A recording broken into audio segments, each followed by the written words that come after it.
ఉదయవేళ మనము సత్క్రియలు దుష్టక్రియలు కలిగిన వారికి ప్రతిఫలం మన వర్తమానం మనము నేర్చుకుందాం. సత్క్రియలు కలిగిన వారు, దుష్టక్రియలు కలిగిన వారు, దీని గురించి మనము ఎస్తేరు గ్రంథంలోకి వెళ్ళి మనం నేర్చుకుందాం. చూడండి, ఎస్తేరు గ్రంథంలో ఇక్కడ మొర్దెకై దగ్గరకు వచ్చినప్పుడు మొర్దెకై మంచి క్రియలు కలిగి ఉన్నాడు, అంటే సత్క్రియలు కలిగి ఉన్నాడు.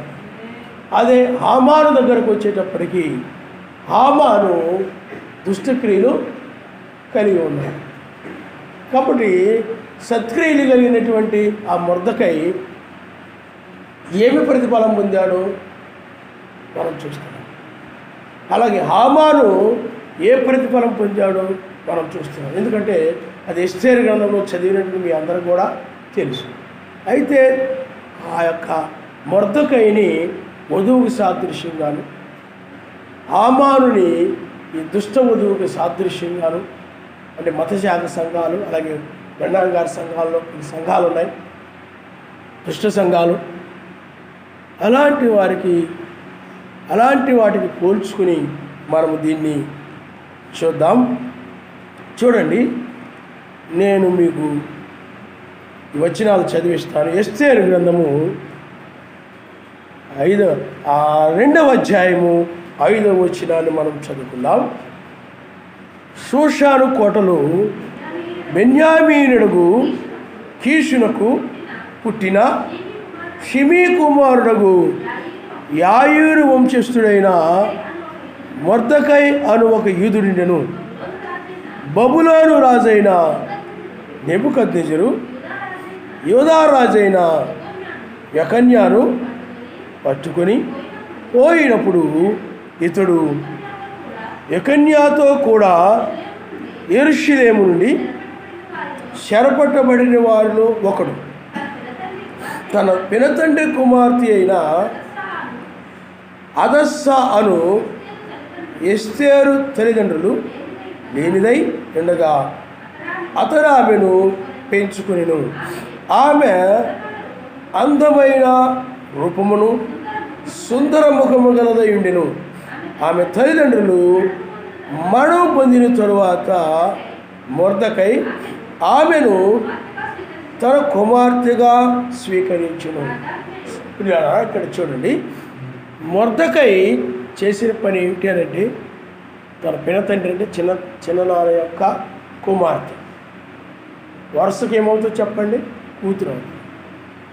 ఆ యొక్క ఎస్తేరుని తన కుమార్తెగా ఏం చేశాడంట, స్వీకరించాడంట. ఆమెను తన కుమార్తెగా స్వీకరించను. అంటే ఇక్కడ మొర్దెకైలో ఉన్న గుణం ఏమిటనంటే, అతడు అనాథలైనటువంటి వారిని, తల్లిదండ్రులు లేనటువంటి, దిక్కు లేనటువంటి వారిని అతడు ఆదరించిన వాడుగా మనం చూస్తున్నాం. ఆయన హల్లెలూయా, హల్లెలూయా. అనాథలైనటువంటి వారిని, అన్నీ ఉన్నవారిని, తల్లిదండ్రులు ఉన్నవారిని, లేదా బంధువులు ఉన్నవారిని, అన్నీ ఉన్నవారిని ఏమండి ఆదరించడం కాదు, అనాథలైనటువంటి వారిని, అటువంటి వారిని, దిక్కు లేనటువంటి ఆ ఎస్తేరుని ఏం చేశాడు చెప్పండి, ఆ మొర్దెకై ఆదరించాడు. ఆయన హల్లెలూయా, హల్లెలూయా. అలాగే ఇక్కడ కూడా వధువు కూడా అనాథలైనటువంటి వారు, బైబిల్లో రాయబడి ఉంటుంది. భక్తి ఏమనగా, లేకపోతే నిష్కలంకమైన భక్తి ఏమనగా, భక్తి ఏమనగా ఈ లోక మాలిన్యమును తన అంటకుండా చూసుకుని, అలాగే అనాథలైన వారికి సహాయం చేయడము. ఆయన నామస్తం. హల్లెలూయా. అంటే ఏ ఆధారం లేనటువంటి వారు, అది తల్లిదండ్రుల ఆధారంగా లేకపోవచ్చు, లేకపోతే ధర్మ ఆధారంగా లేకపోవచ్చు, ఆస్తుల ఆధారంగా లేకపోవచ్చు, ఏదో ఒక ఆధారం లేనటువంటి ఆ అనాథలైనటువంటి వారిని, ఆ యొక్క పేదలను ఏమండి, అలాంటి అనాథలైనటువంటి వారిని మొర్దెకై అతడు ప్రేమ చూపిన అలాంటి వారి పట్ల ప్రేమ చూపించినట్లు మనం చూడగలుగుతున్నాం. ఆయన హల్లెలూయా, హల్లెలూయా. కానీ నాడు మనుషులు ఏం చేస్తారంటే అనాథలైనటువంటి వారిని ప్రేమించరు. కారణం ఎందుకనంటే వారు అన్నీ ఉన్నవారి పట్లే ప్రేమ కలిగి ఉంటారు, అన్నీ ఉన్నటువంటి ఆ బంధువుల పట్ల ప్రేమ కలిగి ఉంటారు. ఎందుకనంటే అలాగ మనం వాళ్ళను ప్రేమ కలిగి ఉంటే రేపు మనకి ఏదో విధంగా మనకి వాళ్ళు ధనము కలిగిన వారు కాబట్టి, పేరు ప్రఖ్యాతులు కలిగిన వారు కాబట్టి, అధికారం ఉంది, వాళ్ళకి లోకంలో పలుకుబడి ఉంది, అవన్నీ ఉన్నాయి కాబట్టి ఎప్పుడో ఒకప్పుడు మన పిల్లలకు లేకపోతే దేనికో దాని విషయంలో వాళ్ళు సహాయపడతారు, ఏదో విధంగా ఉపయోగపడతారు అనుకొని ఆ విధంగా చాలామంది ఆలోచించి ఆ విధంగా సహాయపడుతూ ఉంటారు. అన్నీ ఉన్నోళ్ళకే సహాయపడుతుంటారు ఎక్కువగా. అన్నీ ఉన్నోళ్ళకి ఏదైనా కష్టం వచ్చినా కానీ పరిగెడతారు చాలామంది. ఎందుకనంటే వాళ్ళు రేపు ఎప్పుడైనా ఏదైనా వచ్చినా కానీ వాడు బాగా డబ్బున్నోళ్ళు కాబట్టి, ధనవంతులు కాబట్టి ఏదైనా చేస్తారు మనకి.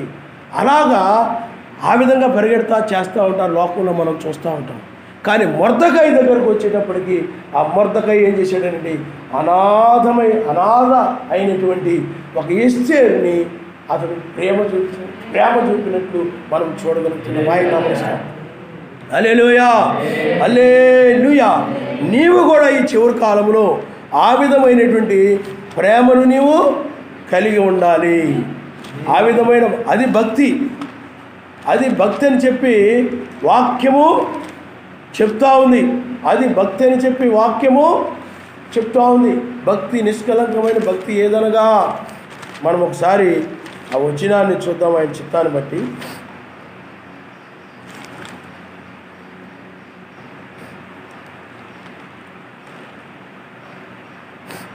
చూడండి అమ్మా, ఒకసారి మనము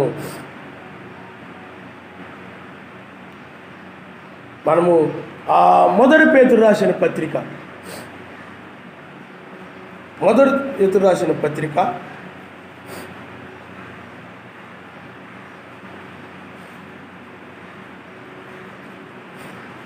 14వ వచనం నుండి మీరు చదవండమ్మా.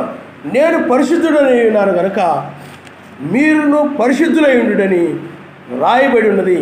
కాగా మీరు విధేయులకు పిల్లలై మీ పూర్వపు జ్ఞాన దశలో మీకుండిన ఆశలను అనుసరించి ప్రవర్తింపక మిమ్మల్ని పిలిచిన వాడు పరిశుద్ధులైన ప్రకారము మీరును సమస్త ప్రవర్తనేందు పరిశుద్ధులైనడి. పక్షపాతము లేకుండా క్రియలను బట్టి ప్రతివానికి తీర్పు తీర్చువాడు తండ్రి అని మీరు ఆయనకు ప్రార్థన చేయుచున్నారు కనుక మీరు పరదేశులై ఉన్నంత కాలము భక్తితో గడుపుడి. ఆయన హల్లెలూయా, హల్లెలూయా. చూడండి ఇక్కడ ఆయన ఏం చెప్తున్నాడనంటే పక్షపాతము లేకుండా ఆయన తీర్పు తీర్చువాడు. దేనిని బట్టి తీర్పు తీరుస్తాడు? క్రియలను బట్టి తీర్పు తీరుస్తాడు. కాబట్టి దానిని బట్టే ఇక్కడ ఒక మొర్దెకై ఒక సత్క్రియను కలిగి ఉన్నాడు. ఆయన నామనిస్తాడు. హల్లెలూయా. అది ఒక మంచి క్రియ. సత్క్రియలు అంటే ఏమిటి చెప్పండి? మంచి క్రియలు. ఆ విధంగా ఎందుకనంటే ఆ సర్వశక్తిమంతుడు పక్షపాతము లేకుండా క్రియలను బట్టే తీర్పు తీరుస్తాడు. క్రియలు లేకపోయినా పర్వాలేదులే, పరలోకం వచ్చేస్తారని చెప్పలేదు ఆయన. మనం వర్తమానంలో వింటూ ఉన్నాం, క్రియలు కలిగి ఉంటేనే మీరు రక్షించబడతారు, క్రియలు లేకపోతే ఉండరు. వాక్యం ఆ విధంగా చెప్తూ ఉంది. వాని క్రియలు చొప్పున ప్రతిఫలం ఇవ్వడానికి ఆయన వచ్చాడు. ఆ సమయంలో మనం ఉన్నాం కాబట్టి క్రియలు కలిగి ఉండాలి. కాబట్టి ఇక్కడ క్రియ అనంటే సత్క్రియ. ఆ మొర్దెకై ఆ అనాథలైన వారి పట్ల, ఆ యొక్క అనాథ అయినటువంటి ఒక ఎస్తేరు పట్ల సత్క్రియను కలిగి ఉన్నాడు. ఆయన నామనిస్తాడు. హల్లెలూయా. అది ఒక భక్తి.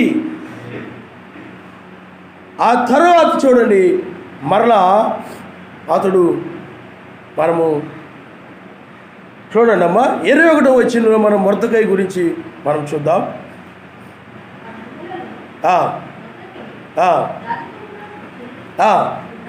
ఉండగా రాజు యొక్క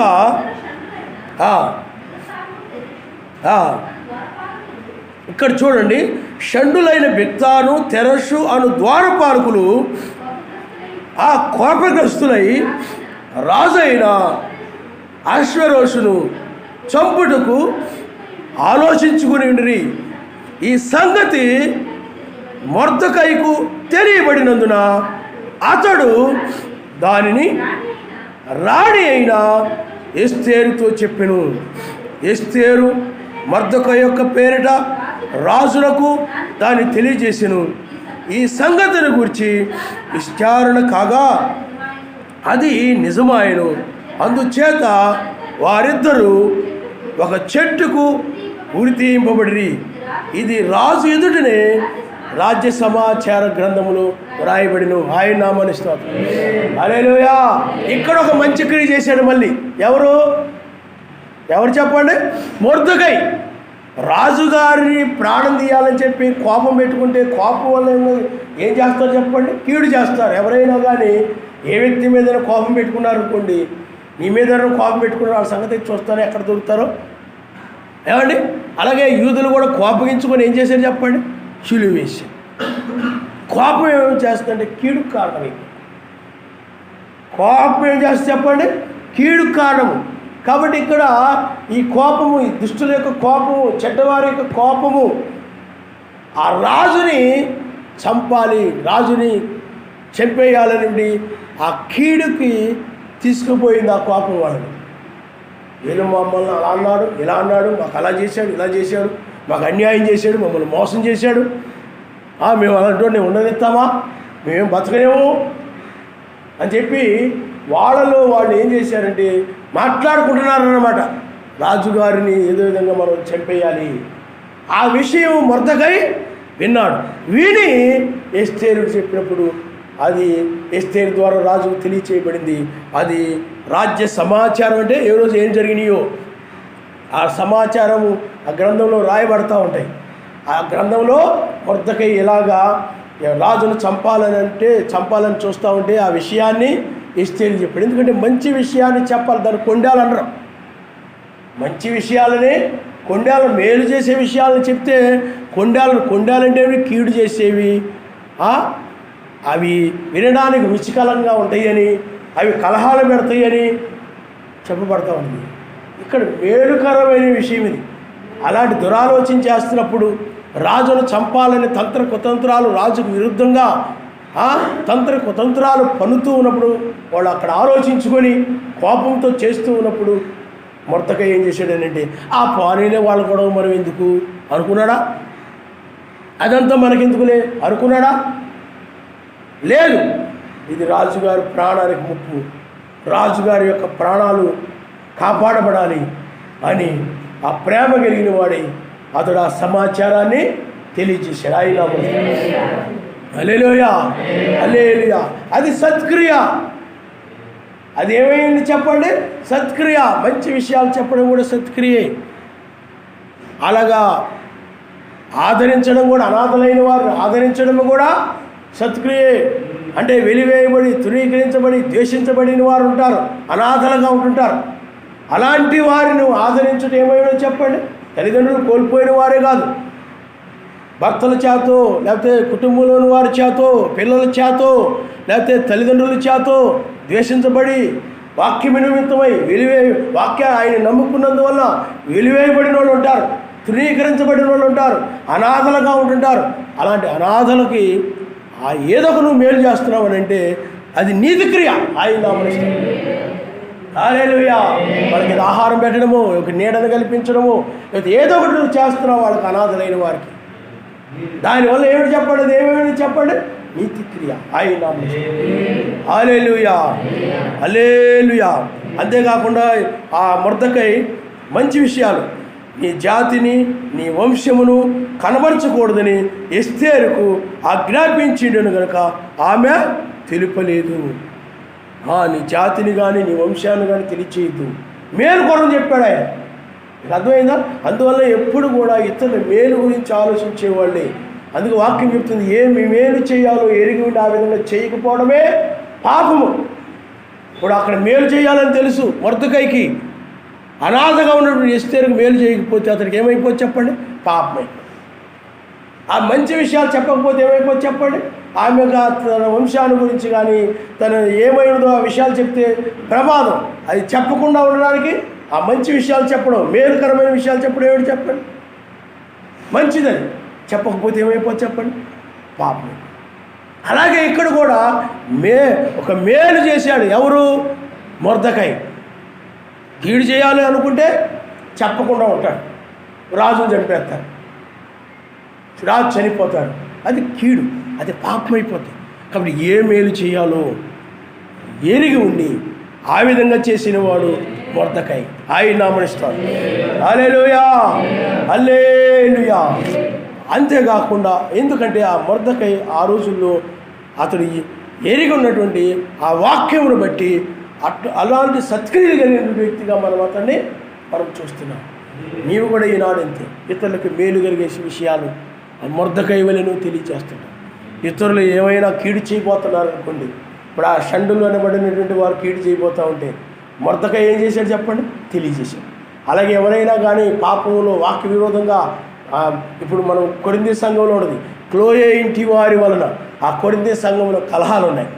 ఆ కలహాలు ఆ విధంగా గొడవలు పడుతున్నారు. ఆ విషయాన్ని క్లోయే ఇంటి వారు వచ్చి అపోస్తలుడు పౌలు గారు చెప్పారు. అది చెప్పడం వల్ల ఏం జరుగుతుంది, వాళ్ళు సమాధానపరచబడతారు. అలాంటి కీడు నుండి బయటకు వస్తారు. అలాంటి పాపం నుండి ఆ పౌలు గారు చెప్తారు, అది పాపం, మీరు ఆ విధంగా నడవకూడదని పౌలు గారు చెప్తారు. అప్పుడు వాళ్ళకి ఆ విధంగా చెప్పడం వల్ల వాళ్ళు మేలు పొందుతారు. అలాగే మేలుకరమైన విషయాలు, ఆయన నామమున క్షేమాభివృద్ధికరమైన విషయాలు, ఇతరులకు అవి మేలు చేయాలి, ఇతరులకి క్షేమాన్ని కలుగు చేసే విషయాలు. అందుకని క్షేమాభివృద్ధికరమైన అనుకూలం వచ్చిన పలుకుడు కానీ ఏ దుర్భాష మీ నోట రానియొద్దని వాక్యం చెప్తుంది. ఆయన నామమున హల్లెలూయా, హల్లెలూయా. ఆ తర్వాత 3వ అధ్యాయంలో మనం చదువుకుందాం.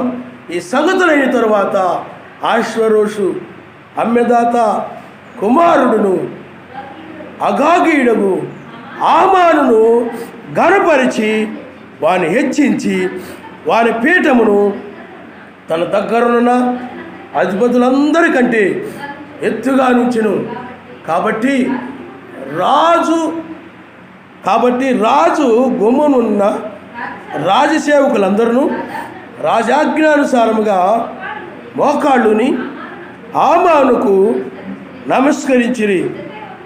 మొర్దెకై వంగకయు నమస్కారము చేయకయు నుండగా రాజు గుమ్మమునున్న రాజసేవకులు, నీవు రాజాజ్ఞ ఎందుకు మీరుచున్నావని మొర్దెకైని అడిగిరి. ఈ ప్రకారము వారు ప్రతిదినము అతనితో చెప్పుచు వచ్చినను అతడు వారి మాట చెవిని పెట్టకపోయేను. కనుక వారు మొర్దెకై యొక్క మాటలు స్థిరపడునో లేదో చూద్దామని దాని హామానుకు తెలిపిరి. ఏలనగా అతడు, నేను యూదుడు కనుక ఆ పని చేయజాలని వారితో చెప్పిండు. ఆయన నామమున హల్లెలూయా. నిజంగా చెప్పాలంటే వాక్యం ఏం చెప్తుందంటే, మనుషులు ఎదుట ఎవరైతే ఆయన ఒప్పుకుంటారో దూతల ఎదుట ఆయన వారు ఒప్పుకుంటాడని వాక్యం చెప్తుంది. ఆయన నామమున అక్కడ యూదుడైనటువంటి మొర్దెకై అక్కడ సర్వశక్తిమంతుని యొక్క కుమారుని ఒప్పుకుంటున్నాడు. ఏదో నామకార్థంగా క్రైస్తవుడు అనిపించుకోవడం కాదు, అక్కడ నిలబడుడు ద్వారా, వాక్యం కోసం నిలబడుడు ద్వారా అతడు యూదుడని రుజువు చేయబడతా ఉంది. అందుకనే అక్కడ రాజాజ్ఞ ఏమిటనంటే, హామానుకి ఆ రాజ్య సేవకులైన వారు నమస్కారం చేయాలి, వంగి నమస్కారం చేయాలి. కానీ మొర్దెకై వాక్యానికి భయపడేవాడు, వాక్యానికి భయపడేవాడు. ఎందుకంటే ఆయనకు మాత్రమే మొక్కాలని బైబిల్ చెప్తా ఉంది. ఆయనకు మాత్రమే. ఇప్పుడు అబ్రహాము ఉన్నాడు, సర్వశక్తిమంతుడు. మానవ శరీరముతో వచ్చినప్పుడు అబ్రహాము వెళ్ళి ఆయనకు సాష్టాంగపడ్డాడు. ఆయన నామమున హల్లెలూయా, హల్లెలూయా. అలాగే పేతురు గారు కూడా మీరు ఒకసారి చూడండి, అపోస్తలుల కార్యము 10వ అధ్యాయము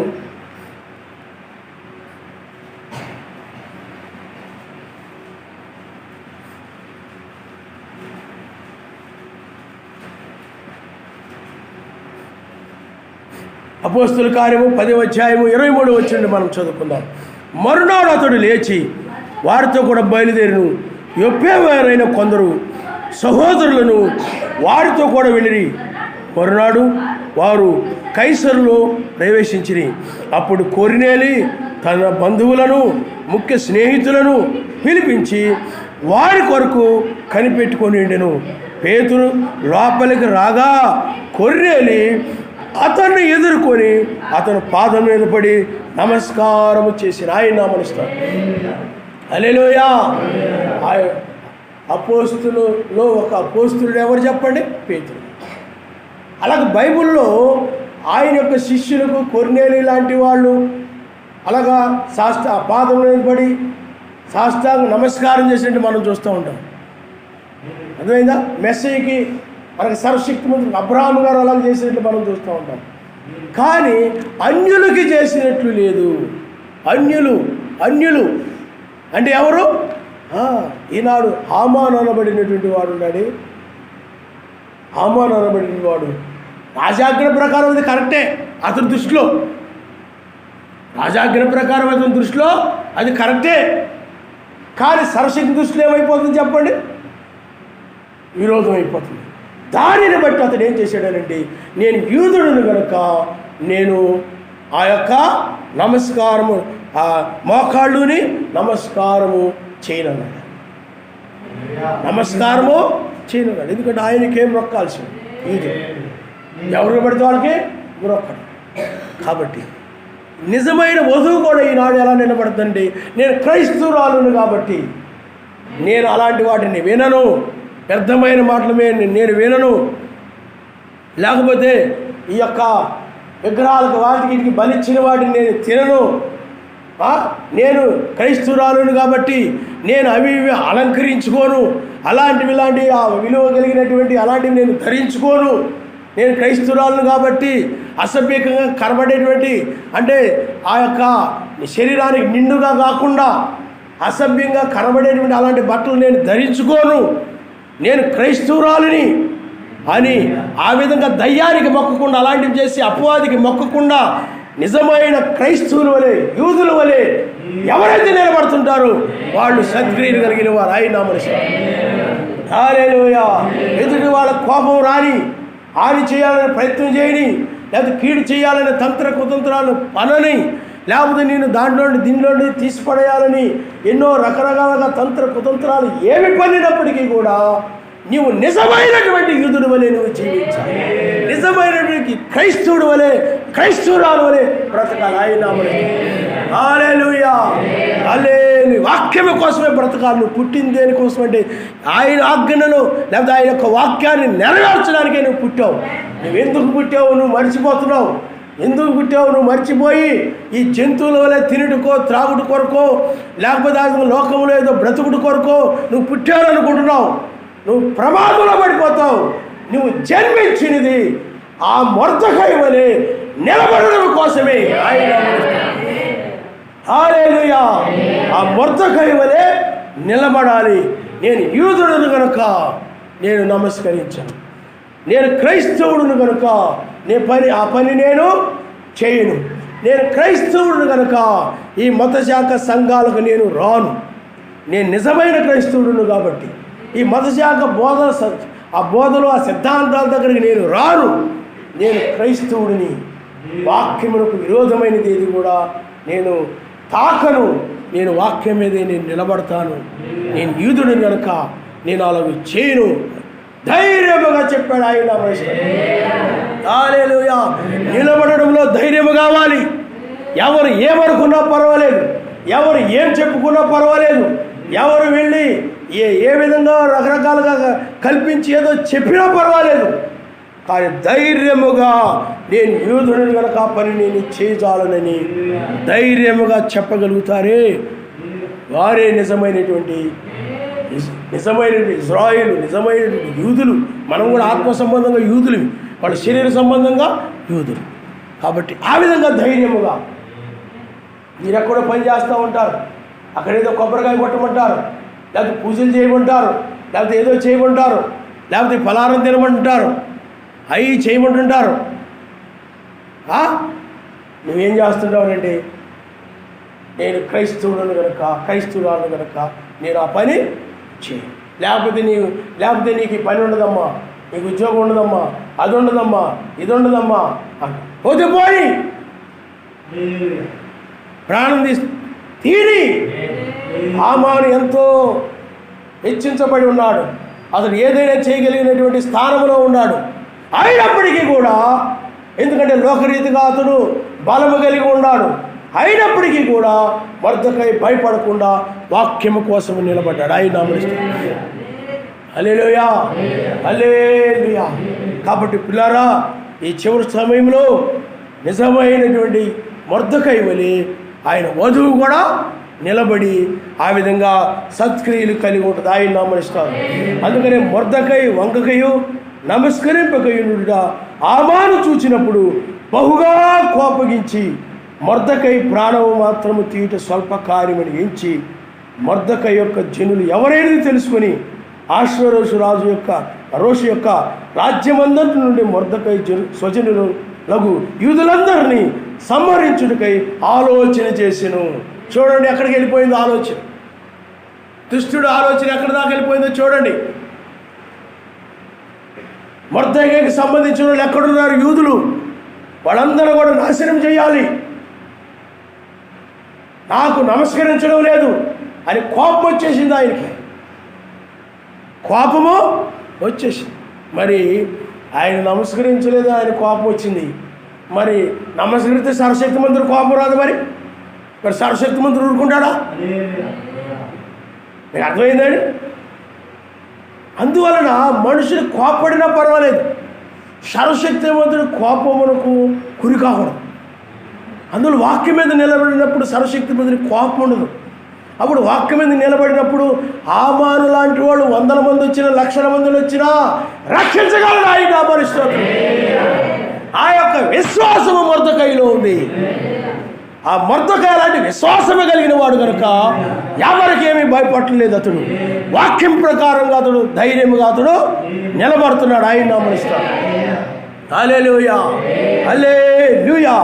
అప్పుడు ఇతడు ఏం చేస్తున్నాడనంటే, ఎక్కడైతే మొర్దెకైకి సంబంధించి యూదులు అనబడిన వాళ్ళందరూ ఎక్కడున్నారో వాళ్ళందరూ కూడా నాశనం చేయాలని ఏమండి అతడు కోపం వచ్చేసి అలాంటి కీడుకరమైన నిర్ణయాన్ని తీసుకున్నాడు, తప్పుడు నిర్ణయాన్ని తీసుకున్నాడు. యూదులందరూ కూడా నాశనం చేయాలనేటువంటి నిర్ణయాన్ని.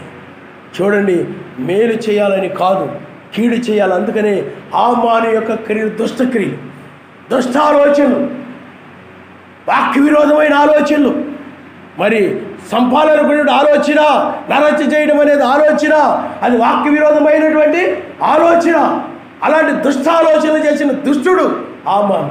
ఈనాడు కూడా రోమన్ క్యాథలిక్ సంఘము కానీ, రోమన్ క్యాథలిక్ యొక్క పిల్లలైనటువంటి లూథరన్, బాప్టిస్ట్, పెంతెకోస్తు ఇవన్నీ కూడా ఈ లౌదీయ సంఘకాలంలో వాక్యము కోసం నిలబడి మొర్దెకై వలె నామము కోసము, నామములో బాప్తిజం పొంది ఈ ఆచారాలు, సాంప్రదాయాలు, కల్తీ బోధనలు ఏకీపించకుండా వధువు నిలబడి ఉంటే, ఆ వధువు మీద మొర్దెకై యొక్క హామాను లాగానే ఈ సంఘాలు అనేక రకాలుగా దురాలోచనలు చేసి అనేక మంది క్రైస్తవులు ఇప్పుడే కాదు, అపోస్తుల కాలంలో కూడా హామాను వలె దురాలోచన చేసి అనేక మంది క్రైస్తవులు చంపినటువంటి చరిత్రలు మనం చూస్తున్నాం. హామాను ఆత్మది. వాక్యం కోసం నిలబడేవారంటే నచ్చదు. లోకాన్ని, లోక సంబంధంగా, లోక పద్ధతిలో నడవాలని ఇతరుల మీద రుద్దుతూ ఉంటారు వీళ్ళు. హామాను కూడా ఆ విధంగా రుద్దుతున్నాడు. ఏదో ఆయన భక్తి, ఏదో ఆయన్ని పోనీలే, నమస్కారం చేయకపోతే చేయకపోయాడు, ఆయన విశ్వాసం మీద విశ్వాసం అది, ఏదో యూదుడు అన్నాడు కదా, చేయకపోతే చేయకపోయాడులే, పోనీలే అని అనుకున్నాడా? అనుకోని. ఎందుకు చేయాలి, ఎందుకు చేయడం, నాకు అహంకారం అనమాట, గర్వం అనమాట. దానిని బట్టి తను హెచ్చించుకుని వాడై దురాలోచన చేసి యూదులందరూ కూడా సంహరించడానికి ఒక చట్టాన్ని తీసుకొచ్చేసాడు. మీకు అర్థమైందా? ఆ చట్టం యొక్క పత్రాలు, దానికి సంబంధించిన పత్రాలు యూదులు ఎక్కడెక్కడైతే ఉన్నారో వాళ్ళందరికీ చేరేలాగా ప్రయత్నాలు చేశాడు అతను. యూదులందరూ కూడా నాశనం చేయాలి. మీకు అర్థమైందా?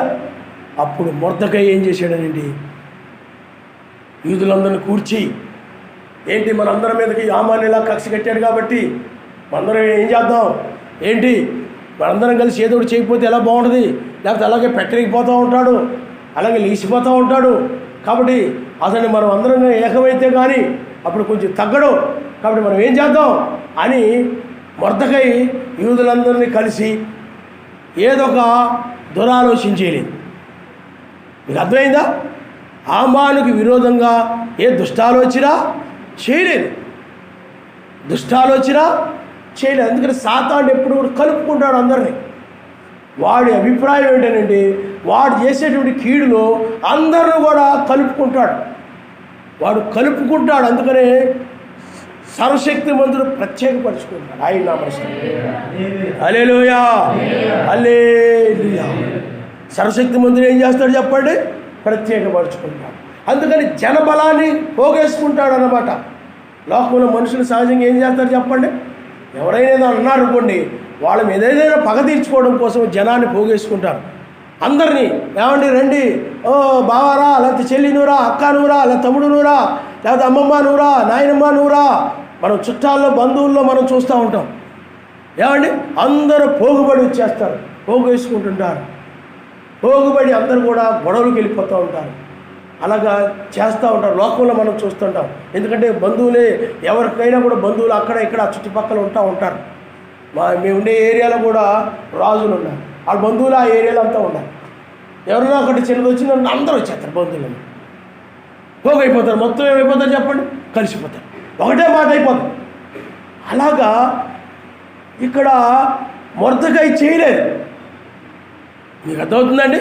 మొర్దెకై మనుషుల బలాన్ని మనుషులు పోగేసుకుని ఏదో వాళ్ళతో స్నేహం చేసేసి అలా సహవాసాలు చేసి వాళ్ళని కూడా కలిపేసుకుని తన బలాన్ని పెంచుకొని, వీళ్ళు ఎప్పుడైనా నాకు రేపు అండగా ఉంటారు, బలంగా ఉంటారు, నాకు తోడుగా ఉంటారు, ఏదైనా మాట్లాడితే నిలబడతారు, వీళ్ళందరూ కూడా నా పక్షంలో ఉంటారు, ఈ విధమైన ఆలోచనలు ఈ యొక్క హామాను క్షమించండి మొర్దెకై చేయలేదు.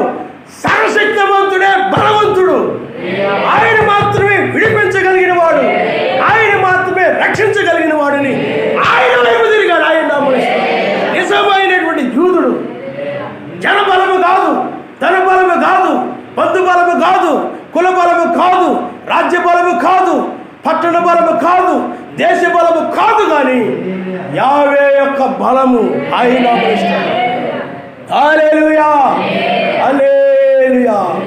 అందుకనే లోకంలో మనుషులందరూ కూడా ఆ బలాన్ని పోగేసుకుంటుంటారు. ప్రత్యేక సంఘాలు కూడా ఈనాడు ఆ విధంగా ఐక్యమైపోతున్నాయి సంఘాలన్నీ కూడా. మనం అందరూ కూడా ఐక్యమైపోయామనుకోరా, ఆ హిందువులు అనేవాళ్ళు మన మీదకి రాకుండా ఉంటారు. మీకు అర్థమైందా? ఆ ముస్లింలు అనేవాళ్ళు మన మీదకి రాకుండా ఉంటారు. కాబట్టి మనం క్రైస్తవులు అందరూ ఐక్యం అవ్వాలి. ఐక్యంగా ఉంటేనే వాళ్ళు బెదిరిపోతారు, వాళ్ళు భయపడిపోతారు. మీకు అర్థమైందా? అలాగా ఈ క్రైస్తవులు ఆలోచన చేస్తున్నారు. మొర్దెకై చేసాడు ఆ విధమైన ఆలోచనలు చేయడం, అవి దుష్టాలోచనలు అవన్నీ. కానీ మొర్దెకై ఏం చేశాడు? 4వ అధ్యాయం నుండి మనం చదువుకుందాం. జరిగినదంతయు తెలియగానే ఆ యూదులకు సంహరించబడతారని ఏమండి అది తెలియగానే మొర్దెకై తన బట్టలు చింపుకొని గోనె బట్టలు వేసుకొని బూడిద పోసుకొని పట్టణం మధ్యకు బయలు వెళ్ళి మహాశోకముతో రోదనము చేసి రాజగుమ్మము ఎదుటికి వచ్చెను. గోనె బట్ట లేకపోతే గోనె కట్టుకొనిన వాడు రాజగుమ్మమున ప్రవేశించకూడదన్న ఆజ్ఞ గలదు. రాజు యొక్క ఆజ్ఞను శాసనమును ఏ సంస్థానమునకు వచ్చినో అక్కడనున్న యూదులు ఉపవాసం ఉండి మహా దుఃఖములోను ఏడుపులోను రోదనములోను మునిగిన వారిని అనేకులు గోనెను బూడిదను వేసుకొని పడి ఉండిరి. ఎస్తేరు యొక్క పనిగత్తెలను ఆమె దగ్గరున్న షండులను వచ్చి జరిగిన దాన్ని ఆయనకు తెలియచేయగా రాణి గొప్ప విచారం గలదై మొర్దెకై కట్టుకొని ఉన్న గోనె పట్టును తీసివేయమని ఆజ్ఞ ఇచ్చి కట్టించుకొనుడికై అతని యొద్దకు వస్త్రమును పంపెను కానీ అతడు వాటిని తీసుకొనలేదు. చూడండి, ఆయన నామనిస్తారు. హల్లెలూయా. ఏం చేశాడు చెప్పండి? మహాశోకముతో గోనె వస్త్రాలు ధరించుకొని, అంటే గోనె పట్టులు ధరించుకొని బూడిదను చల్లుకుంటూ, ఆ యూదులేంటి అందరూ కూడా ప్రార్థిస్తున్నారు, ఆయన మొర పెడుతున్నారు, ఆయన నామనిస్తారు. నిజమైన యూదుడు చేసే పని అర్థమైందా? అంతేగాని అందరూ ఏకంగా రా ఆమాన సంగతి ఏంటో తేలుద్దాం, మన ప్రాణాలు కాపాడుకోవడానికి మీరు కూడా కర్రలో కట్టెలు అన్నీ కూడా రెడీ ఉంచుకోండి, కారం కానీ లేకపోతే రోకల బండ్లు కానీ అలాంటివి ఏమైనా ఉంటే ఆడవాళ్ళు మీరు కూడా రెడీ ఉంచుకోండి, కాబట్టి అమాన సంగతి ఏంటో చూద్దాం అని అనలేదు. మీకు అర్థమైందా? ఎందుకనంటే ఓ సర్వశక్తిమంతుడు, ఆయన రక్షించడానికి సమర్థుడు, విడిపించడానికి సమర్థుడు. ఎందుకనంటే ఆయన వాక్యం కోసం మనం నిలబడ్డాం కాబట్టి ఆయన రక్షిస్తాడనే విశ్వాసము వారి వైపు తీసుకెళ్ళి, అనగా ఆయన వైపు తీసుకెళ్ళింది ఆయన. నిజమైన విశ్వాసి ఏదైనా శోధనలు వచ్చినప్పుడు, కష్టములు వచ్చినప్పుడు, ఏమైనా తంత్ర కుతంత్రాలు ఎదురైనప్పుడు నిజమైన విశ్వాసులు, నిజమైన సంఘము ప్రార్థన చేస్తాయి. హల్లెలూయా. పేతురుని చెరసాలలో వేసినప్పుడు సమాజం అంతా ఏం చేసింది చెప్పండి? అత్యాసక్తితో ప్రార్థించారని. పేతురు ఆ చెరసాల నుండి బయటకు రావాలా, సువార్త ప్రకటించాలా, ఆయన సువార్త వ్యాపించాలా, మెస్సీ యొక్క రక్షణ వ్యాపించకపోతే చాలామంది, ఆ సువార్త వినకపోతే చాలామంది చనిపోతారు, రక్షణ పొందరు. కాబట్టి ఆ సువార్త వెళ్ళాలి. కాబట్టి ఏదో విధంగా ఆ పేతురు బయటకు రావాలని పేతురు గురించి అందరు కలిసి ప్రార్థన చేశారు. కానీ అందరు కలిసి అత్యాసక్తితో ప్రార్థించారు. అంతేగాని అలా మీకు ఎమ్మెల్యే ఎవరని తెలుసంటారా, కార్పొరేటర్ ఏమన్నా తెలుసంటారా మీకు, అదే మీకు మున్సిపాలిటీలో ఎవరన్నా తెలుసా, ఎంఆర్ ఆఫీసులో ఏమన్నా తెలుసా అని విచారించుకొని వాళ్ళ పలుకుబడి నుంచి వీళ్ళ పలుకుబడిని ఉపయోగించి ఏమండి వాళ్ళ అండదండలతోటి వీళ్ళ అండదండలతోటి, మనకు హైదరాబాద్ తెలిసిన ఒకడు ఉన్నాడు, లేకపోతే మన బెంగళూరులో తెలిసిన ఒకడు ఉన్నారు, అతను మంచి పలుకుబడి ఉంది, అతను ఫోన్ చేస్తే సార్ పని అయిపోద్ది, మనోడు బయటకు వచ్చేస్తాడు. ఇలాంటివి ఏమీ లేదు. మీకు అర్థమైందా? మనుషులను నమ్ముకోలేదు. ఎవరు నమ్ముకున్నారు చెప్పండి? ఆయన వైపు తిరిగి పేతురుకు వస్తే ఆ పేతురు కథ వచ్చింది, మనకు కాదు కదా ఏమండి అనుకున్నారా? పేతురుకు వస్తే అందరికీ వచ్చినట్టు. ఎందుకంటే మన అందరం ఒక శరీరం, అందరం కలిసి మనం ప్రార్థన చేయాలి. ప్రార్థన అనేది జీవితం ఎవరి జీవితంలో ప్రార్థన అనేది అత్యంత ప్రాముఖ్యమైనది. ఆ ప్రార్థన అనేటువంటిది దూతను కిందకి దిగి వచ్చేలాగా చేసింది. ఆ కొర్నేలి ప్రార్థనే ఓ పేతురు దగ్గరికి తీసుకుని వెళ్ళింది. ఆయన నామనిస్తాడు.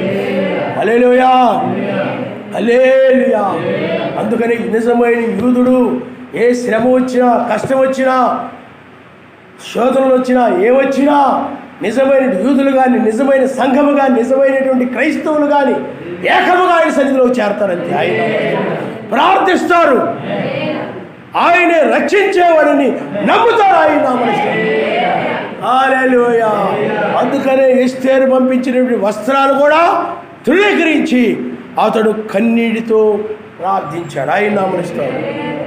హల్లెలూయా, హల్లెలూయా. చూడండి, రాజు దగ్గరికి వెళ్ళి రాజుతో మాట్లాడినట్టు ఎస్తేరు. కానీ ఎస్తేరు ఏముందనంటే రాజు పిలుపు లేకుండా ఎవరు కూడా వెళ్ళడానికి లేదు. ఆమె చాలా రోజుల నుంచి వెళ్ళడం లేదు. మరి అలా వెళ్ళారనుకోండి, అవసరమైతే చంపడానికి కూడా ఆజ్ఞ ఉంది. అలాగే వెళ్ళినోండి రాజు పిలవకుండా వెళ్ళకూడదు. అందుకని నేటికి 30 దినముల నుండి రాజు వద్దకు ప్రవేశించడం నాకు పిలువబడలేదని చెప్పమని వారు ఎస్తేరు యొక్క మాటలు మొర్దెకైకి తెలపగా, మొర్దెకై ఎస్తేరుతో ఇట్లు ప్రత్యుత్తరం ఇచ్చి, రాజనగరంలో ఉన్నంత మాత్రము చేత యూదులందరికంటే నీవు తప్పించుకుందని నీ మనసులో తలంచవద్దు. నీవు ఈ సమయమందు ఏమీ మాట్లాడక మౌనంగా వినేడలా యూదులకు సహాయమును విడుదలయు మరి ఒక దిక్కును వచ్చునని, నీవును నీ తండ్రి ఇంటి వారు నశించుదురు.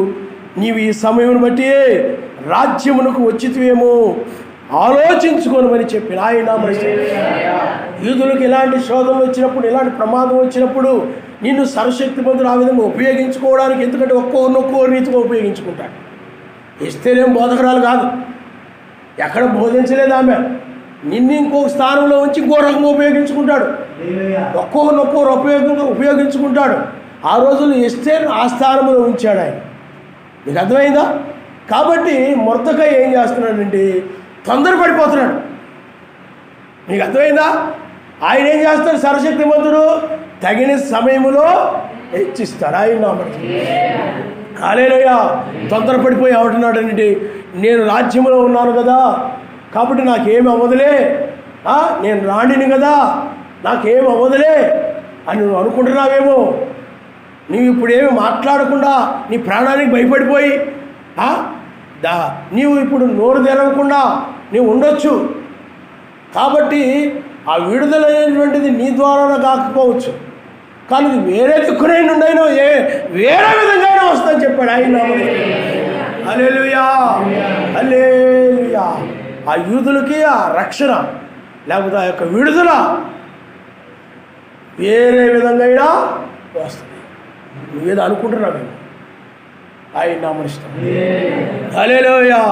ఓ సర్వశక్తిమంతుడు తగిన సమయములో హెచ్చించేవాడుగా ఉన్నాడు. ఆయన తగిన సమయములో రక్షించేవాడుగా ఉన్నాడు. హామాని దుష్టక్రియలు కలిగిన వాడు. ఏమండి? అలాగే మొర్దెకై సత్క్రియలు కలిగిన వాడు. అందుకని సత్క్రియలను బట్టి ఆయన రక్షించేవాడని మనం చూడగలుగుతాం. తీర్పు తీర్చేవాడని ఇందాక మనం ఒక వచనం చదివాం. ఆయన పక్షపాతము లేదు. ఆమాను కూడా మంచి క్రియలు చేశాడు అనుకోండి, ఆమాను కూడా రక్షిస్తాడు ఆయన క్రియలను బట్టే. ఒకవేళ మొర్దెకై చెడ్డ క్రియలు చేశాడు అనుకోండి, యూదుడయ్యుండి, మొర్దెకైనే శిక్షిస్తాడు ఆయన. క్రియలను బట్టే ఉంటుంది తప్ప మనుషుల ముఖాలను బట్టి, మనుషుల యొక్క ఆ యూదుడు కదా, ఇతడు అన్యుడు కదా, ఆ విధంగా ఉండదు. క్రియలను బట్టి ఆయన తీర్పు తీర్చాడు. కాబట్టి పిల్లరా, అక్కడ మొర్దెకై ప్రార్థిస్తూ ఆ విధంగా మాట్లాడడము మనం చూస్తున్నాం. ఆయన నామనిస్తాడు. హల్లెలూయా. అయితే ఎస్తేరు చూడండి, ఎస్తేరు గురించి ఆయన చిత్తమైతే మనం తర్వాత నేర్చుకోవాలి. ఎందుకంటే ఎస్తేరు బాగా లోబడే మనసు కలిగిన వ్యక్తి అనమాట. ఎస్తేరు ఎక్కడ ఆమె అధికారం ఏమి చేయలేదు, ఎక్కడ కూడా ఆమె ఏమి చేయలేదు. రాజు దగ్గరికి వెళ్ళడానికి కూడా ఆమె భయపడినటువంటిది. ఆమె నాకు అధికారం ఉంది కదా అని వెళ్ళలేదాన్ని. ఆమె ఆయన చిత్తమైన తర్వాత మనం చూద్దాం ఎస్తేరు గురించి. కానీ ఇక్కడ ఆవిడేం చెప్తుందనంటే, నీవు పోయి షూషను నందు కనబడిన యూదులందరినీ సమాజ మందిరమునకు సమకూర్చి నా నిమిత్తం ఉపవాసముండి 3 దినములు అన్నపానము చేయకుడి. నేనును నా పనిగత్తులను కూడా ఉపవాసం ఉంటాం. ప్రవేశించుట న్యాయ వ్యతిరేక్తముగా ఉన్నను. నేను రాజునొద్దకు ప్రవేశించుదును, నేను నశించెదను. అటువలనే మొర్దెకై బయలుదేరి ఎస్తేరు తనకు ఆజ్ఞాపించినంత ప్రకారముగా జరిగించిన ఆయన నా ప్రశ్న. అప్పుడు ఎప్పుడైతే అన్నాడో మొర్దెకై ఆమెకు తెగించేసింది. ఏం చేసింది చెప్పండి? తెగించేసి నేను వెళ్ళగలను, నేను చేయగలను, నేను ఎన్ని మాట్లాడగలను అనుకుందా. అందుకని బలహీనతలో నుండే ఎప్పుడు కూడా పరిపూర్ణ బలవంతులు అవుతారు. అందుకని బలహీనమైన వ్యక్తి ఎప్పుడు ఏం చేస్తాడంటే ప్రార్థన మీద ఆధారపడతాడు. మాట్లాడలేని వ్యక్తి, నేను పరిచర్య రాకముందు దేని విషయమైనా కూడా నేను బలహీనున్నా, ఆయన మాట్లాడలేని బలహీనున్నా, నాకు సహాయం చేయాలి. అలా ప్రార్థన మీద ఆధారపడి మాది బాగా పని ఎక్కడికైనా వెళ్ళాలంటే ఏది ఎక్కాలో ఏదేదో తెలియదు. ప్రతి విషయంలో నేను బలహీనున్నా, ఆయన నాకు సహాయం చేయి. ప్రార్థన మీద ఆధారపడి ఎప్పుడైతే అలా ప్రార్థన చేసుకుంటామో అప్పుడు పరిపూర్ణ బలవంతులు అవుతాం. ఆయన ఆ బలాన్ని ఇస్తాడు. ఆ బలాన్ని ఆయన ఇస్తాడు. అందుకనే మనకు ఆ బలహీనత ఇస్తాడు ఆయన. ఆ బలహీనత ఆయన బలం పరిపూర్ణమైన ఆయన బలాన్ని ఇవ్వడం కోసమే మాట్లాడలేని బలహీనతని, ఏమండి, ఆయన కార్యాలు చేయలేని బలహీనతని ఇస్తాడు. ఆయన మీద ఆధారపడేలా. మీకు అర్థమైందా? అప్పుడు మనం ఆత్మీయంగా బలం పొంది నడుస్తూ ఉంటాం. అలాగే ఇక్కడ కూడా ఆమె ఒక బలహీనురాలైపోయింది. ఆమె ఏమంటుందనంటే, ఇంకా నా గురించి మీరు ప్రార్థన చేయండి, ఉపవాసాలుండి ప్రార్థన చేయండి, మీరే కాదు మేము కూడా ఇక్కడ ఉన్న వాళ్ళందరం కలిసి కూడా మేము ఉపవాసం ఉండి ప్రార్థన చేస్తాం అని చెప్పి ఆ ప్రార్థనలను బట్టి ఆ యొక్క విశ్వాసముతో నాకు ఏమైనా పర్వాలేదు సావుకు తెగించి రాజు దగ్గరికి వెళ్ళిపోతాను. ఆయన మనసు హల్లెలూయా, హల్లెలూయా. చూడండి, మొర్దెకయి ఎలాంటి వాడు అంటే, ఇలారా మొర్దెకయి ఇతరులు అనగా ఆ యొక్క యూదులందరి కోసమై ఆ యొక్క ఎస్తేరు రాజుతో మాట్లాడబోతూ ఉంటే, ఆ మొర్దెకయి దానికోసమై ప్రార్థించినటువంటి యూదులతో పాటు ప్రార్థించినటువంటి ఉపవాసం ఉన్నటువంటి సత్క్రియలు కలిగిన వాడు ఆయన నామనిష్టం. హల్లెలూయా. ప్రార్థన చేయమని కానీ కొంతమంది ఏం చేయాలి చెప్పండి, ప్రార్థన చేయండి అప్పుడు అని ప్రార్థన చేయండి అమ్మంటే అలాగేనండి అంటారు, కానీ అది అక్కడే వదిలేసి వెళ్ళిపోయాడు ఉన్నారు చాలామంది. అలాగే మొరతగా వదిలేయలేదు. అర్థమైందా? అందరికీ ఏం జరుగుతులేడు లేడు అతడు పిల్లారా సర్వశక్తిమంతుడి విషయంలో పట్టుదల కలిగి ప్రార్థించేవాడుగా అతడు ఉన్నాడు. ఈ సమయంలో నువ్వు నోరు తెరవమని మాట్లాడాలని, లేకపోతే యూదులందరూ కూడా నశించిపోతారు అని ఆ యూదులందరి విషయమై ఒక భారము కలిగినటువంటి వాడుగా మొర్దెకయిని మనం చూస్తున్నాం. ఆయన హల్లెలూయా, హల్లెలూయా. కాబట్టి పిల్లారా ఆ సమయంలో అవకాశం ఉంది కాబట్టి అందరూ కూడా ప్రార్థన చేశారు. ఆయన మస్తు హల్లెలూయా, హల్లెలూయా. 5వ అధ్యాయం నుండి మనం చదువుకుందాం. 3 దినమందు ఎస్తేరు రాజభూషణములు ధరించుకుని రాజనగరు యొక్క ఆవరణంలో ఉన్న రాజు సన్నిధికి వెళ్ళి నిలిచెను. రాజనగరు ద్వారమునకు ఎదురుగా ఉన్న రాజావరణంలో తన రాజాసనం మీద రాజు కూర్చుని నిండెను. రాణి అయిన ఎస్తేరు ఆవరణములో నిలుచునిండుట రాజు చూడగా ఆమె యందు అతనికి దయ పుట్టెను. రాజు తన చేతిలో నుండి బంగారపు దండమును ఎస్తేరు తట్టు చాపగా ఎస్తేరు దగ్గరకు వచ్చి దండం యొక్క కొన ముట్టెను. రాజు రాణి అయిన ఎస్తేరు, నీకేమి కావాలను? నీ మనవి ఏమిటి? రాజ్యములో సగమటుకు నీకు అనుగ్రహించదనని ఆమెతో చెప్పగా ఎస్తేరు రాజునకు యుక్తముగా తోచిన యెడల నేను రాజు కొరకు సిద్ధము చేయించిన విందునకు రాజు అయిన తామును హామానును నేడు రావాలని కోరుచున్నానని ప్రత్యుత్తరం ఇచ్చెను. చూడండి, ప్రార్థన ఏం చేసింది చెప్పండి? ఫలింపునిచ్చింది. ఆయన ప్రార్థన ఏం చేసింది చెప్పండి? ఫలింపునిచ్చింది. ఆ ఎస్తేరు ఆ రాజు దగ్గరికి వెళ్ళినప్పుడు కఠినంగా ఉండేలా కాకుండా, ఎస్తేరు పట్ల కఠినంగా ఎందుకు వచ్చావు ఏమిటి అని కఠినంగా కాకుండా రాజుకి ఎస్తేరు పట్ల దయ పుట్టించేలాగా, నీకేమి కావాలి? రాజ్యంలో సగభాగం కావాలి, మరి ఏమిటి అని అడిగేలాగా ఏం చేసింది చెప్పండి? ఉదయాన్ని ఎవరు మార్చారు చెప్పండి? ప్రార్థన. ఆయన హల్లెలూయా. ప్రార్థనలు నమ్ముకున్నారు, అందుకని తనంతట తాను వెళ్ళిపోయిందా? చాలామందికి ఇలాంటివి ఏమైనా ఎక్కడికైనా వెళుతున్నారు, ఇబ్బందులు అవసరతలు ఉన్నాయి అనుకోండి, ఇలా చెప్పరు. ఎస్తేరులాగా ఉండాలి నువ్వు ఎప్పుడైనా. ఎస్తేరు ఏం చెప్పింది చెప్పండి? మీరు ఎవరు ప్రార్థన చేయక్కర్లేదు నా గురించి, నా అంతా నేను ప్రార్థన చేసుకుంటానులే, నా అంతా ప్రార్థన చేసుకుని నేను వెళ్ళిపోతాను అన్నా అనలేదు. అవసరతలో అక్కర్లో ఏదైనా అవసరమైనప్పుడు అక్కరైనప్పుడు ఎస్తేరు మనసు కలిగి ఉండాలి. నా గురించి ప్రార్థన చేయమని కోరిందా? నా గురించి ప్రార్థన చేయండి. అలాగే మీ ప్రార్థన మీద నేను నమ్ముకో అంటే వాళ్ళు ప్రార్థన చేస్తున్నారులే అని చెప్పి కొంతమంది ఏం చేస్తుంటారంటే వాళ్ళు ప్రార్థన చేయకుండా తిరుగుతూ ఉంటారు.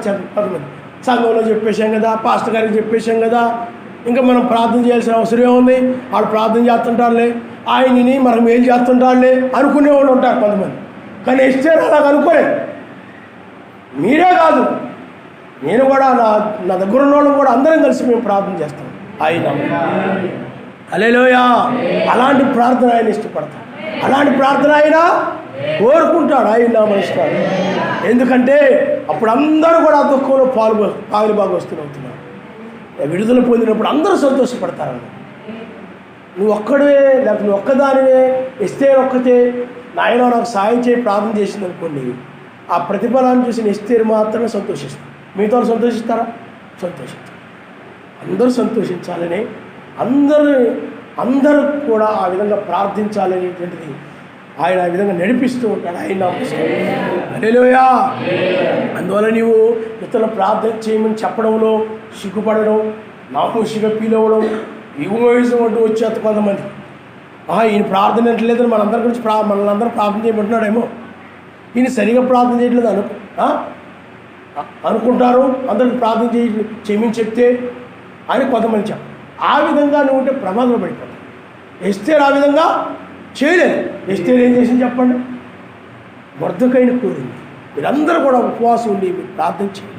ఆయన హల్లెలూయా, హల్లెలూయా. అందువల్ల ఆ విధంగా ఐక్యంగా అందరూ కలిసి ఏం చేశారు? ప్రార్థన చేశారు. పేతురు గారి విషయంలో కూడా అత్యాసక్తి కలిగి అందరూ కలిసి ఏం చేశారు చెప్పండి? ఒక వ్యక్తికి శోధన వస్తే, ఒక వ్యక్తికి ఇబ్బంది వస్తే అందరూ కలిసి ప్రార్థించారు. ఆయన నామం. అంతేగాని ఎవరింట్లో వాళ్ళు నోరు మూసుకొని అలా లేరు. ఏమండి? ఎవరి పనులు వాళ్ళు చేసుకుంటూ లేరు. అందరు కలిసి ఏకంగా కూడి ప్రార్థించారు. ఆయన నామం. హల్లెలూయా, హల్లెలూయా. కాబట్టి హామానుని విందుకు రావాలని కోరింది. హామాను కూడా చక్కగా విందుకి వెళ్ళాడు. విందుకి వెళ్ళొచ్చాడు. చూడండి ఒకసారి మీరు, అది కూడా మనం చదివితే మంచిది. 8వ వచనం మీరు ఒకసారి చదవండమ్మా. రాజు అయిన తామును హామానును మీ నిమిత్తము నేను చేయబో విందునకు రావలెను. రాజు అయిన తాము చెప్పినట్టు రేపటి దినమును నేను చేయుదును, ఇదే నా మనవియు నా కోరికయు నేను. ఆ దినమందు హామాను సంతోషించి హుషారొచ్చేసిందా, మనోల్లాసము గలవాడై బయలు వెళ్ళి రాజగుమ్మము నుండి మొర్దెకై తను చూచియు అతడు లేచి నిలువకయు కదలకయు ఉన్నందున మొర్దెకై మీద బహుగా కోపగించెను. అయితే హామాను కోపాన్ని అలాగా లోపల అణుచుకుంటున్నాడు. లోపలేమో తనుకొచ్చేస్తుంది కోపం. నీకు అర్థమైందా? తనుకొచ్చేస్తుంటే అణుచుకుంటున్నాడు. కోపాన్ని అణుచుకొని తన ఇంటికి పోయి తన స్నేహితులను, తన భార్య అయిన జరస్సును పిలిపించి తనకు కలిగిన గొప్ప ఐశ్వర్యం గూర్చి, చాలామంది పిల్లలు తన కుండును గూర్చి, రాజు తన్ను గర్వపరిచి రాజు క్రింద నుండి అధిపతుల మీదను సేవకుల మీదను తన్ను ఎలాగూ పెద్దగా చేసినో దానిని గూర్చి వారితో మాట్లాడెను. మరియు అతడు రాణి అయిన ఎస్తేరు తను చేయించిన విందులకు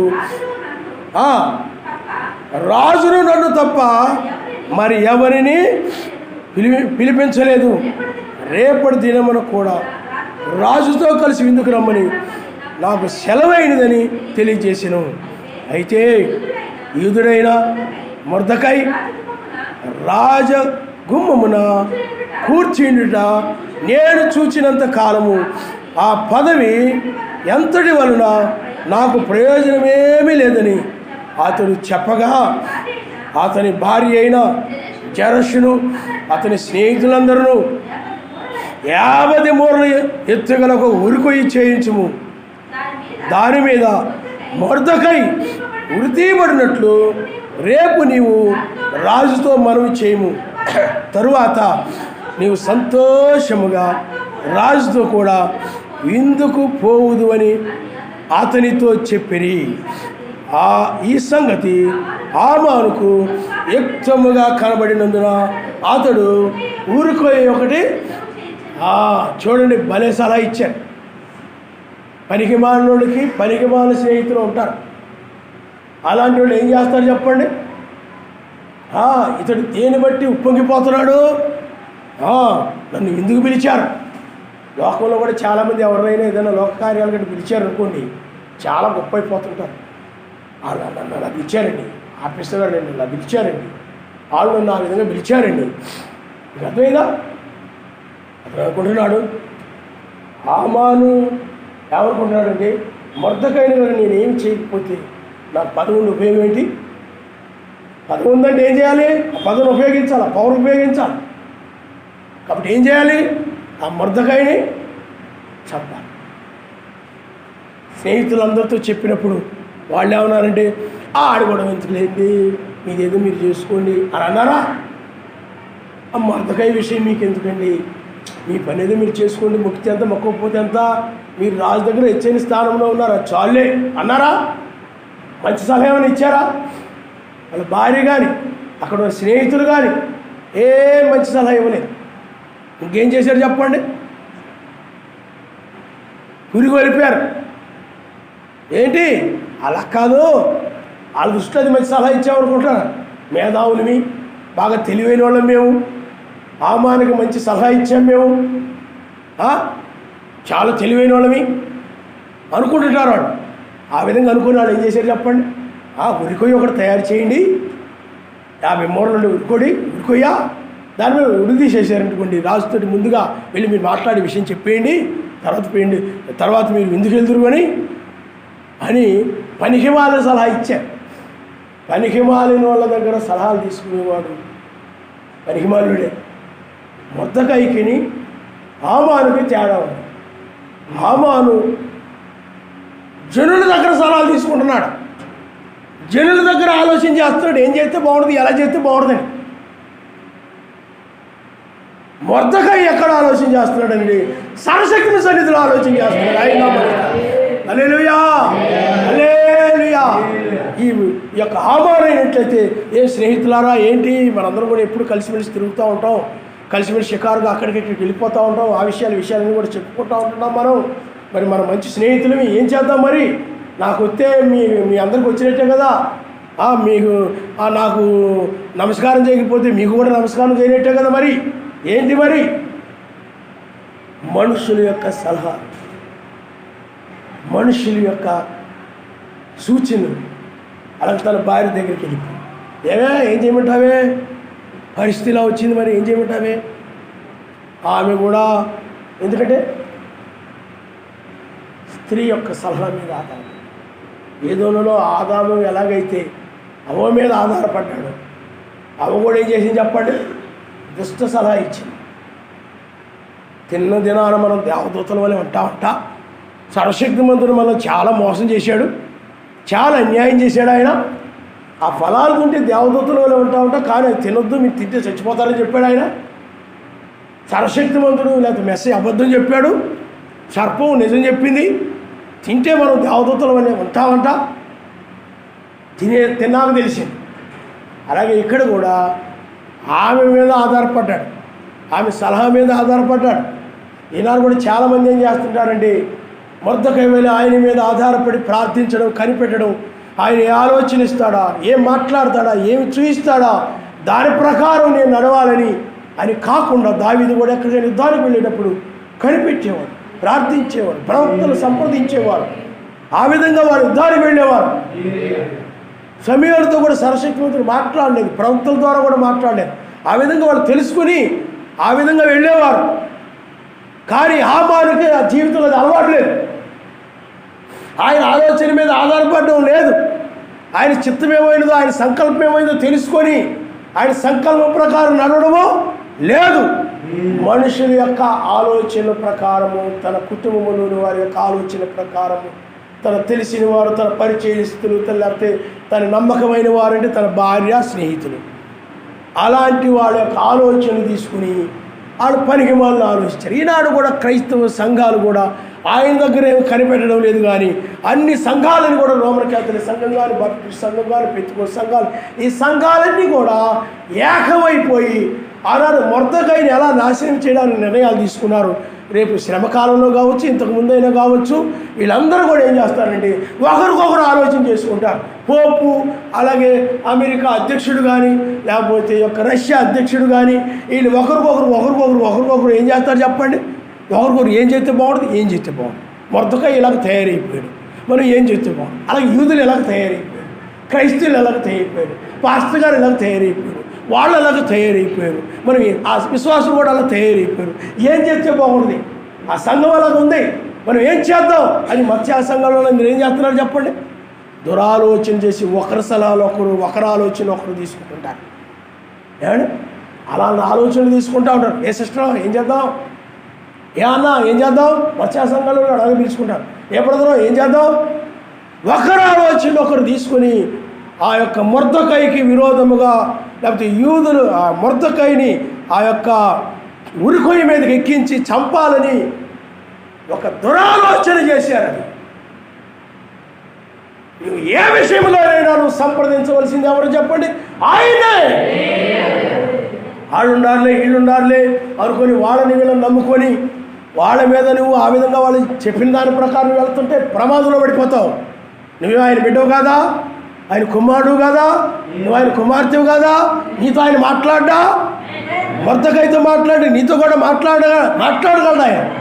కానీ నీకు ఆ బుద్ధి లేదు, ఆ జ్ఞానము లేదు నీకు.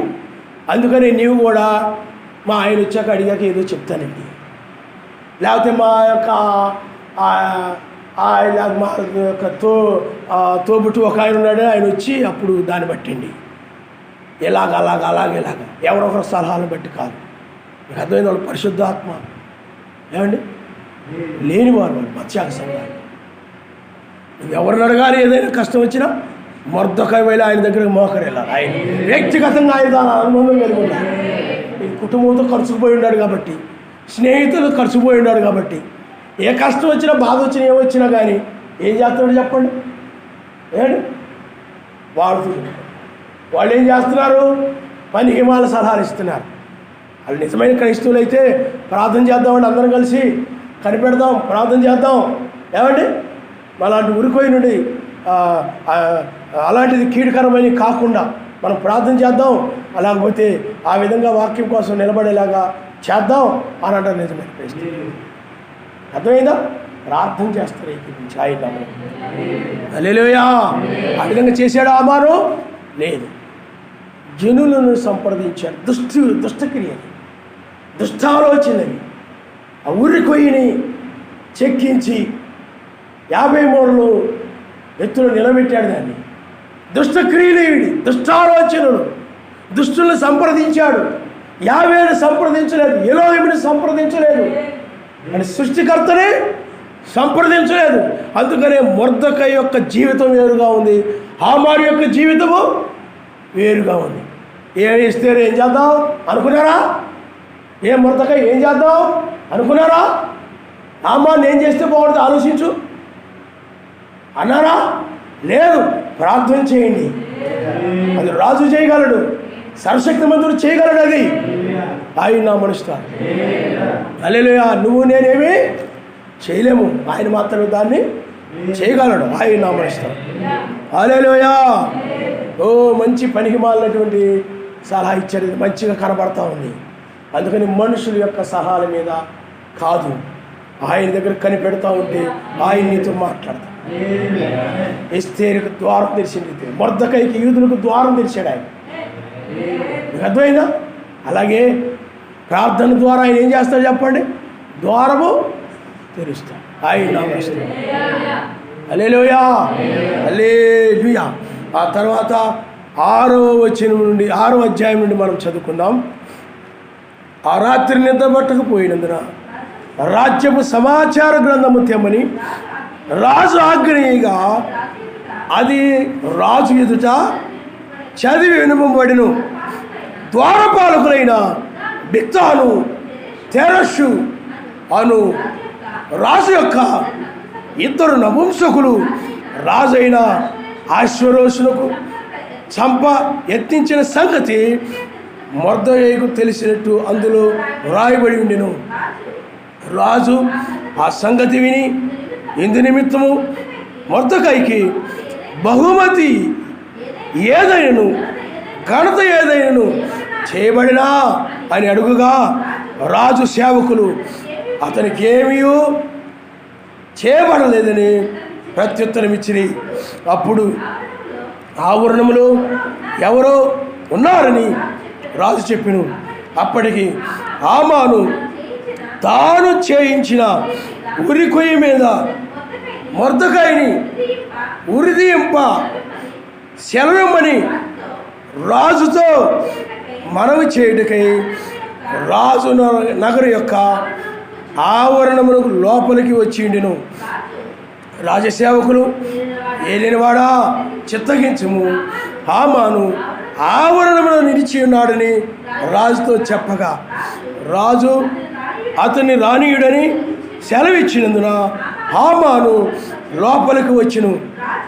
రాజు ఘనపరచను అపేక్షించు వానికి ఏమి చేయవలని రాజు అతని నడుగా హామాను నన్నుగాక మరి ఎవరిని రాజు ఘనపరచను అపేక్షించునని తనలో తాను అనుకుని రాజుతో ఇట్లనెను, రాజు ఘనపరచను అపేక్షించు వానికి చేయదగినదేమనగా రాజు ధరించుకొను రాజవస్త్రములను, రాజు ఎక్కు గుర్రమును రాజు తన తల మీద ఉంచుకొని ఉంచుకొని కిరీటమును ఒకడు తీసుకొని రాగా గనులైన రాజు యొక్క అధిపతులను ఒకడు ఆ వస్త్రములను ఆ గుర్రమును పట్టుకొని రాజు ఘనపరచను అపేక్షించు వారికి ఆ వస్త్రములను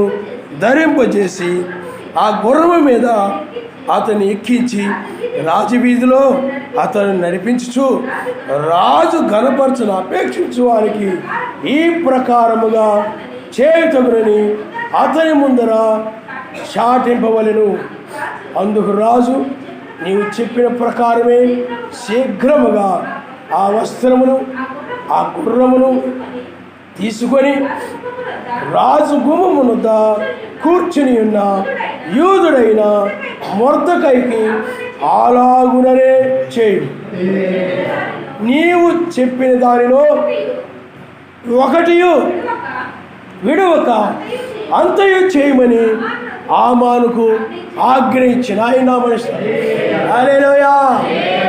చూడండి, హామాను ఎప్పుడైతే రాజు గుమ్మం బయట ఉండి ఏమండి ఎప్పుడెప్పుడు రాజుకొని చెప్తావా, మొర్దెకైని ఉరిదీయమని ఎప్పుడెప్పుడు చెప్తావా, ఆయన యొక్క ఆజ్ఞను ఎప్పుడు పొందుదావా అని బయట తిరుగుతూ ఉన్నాడు.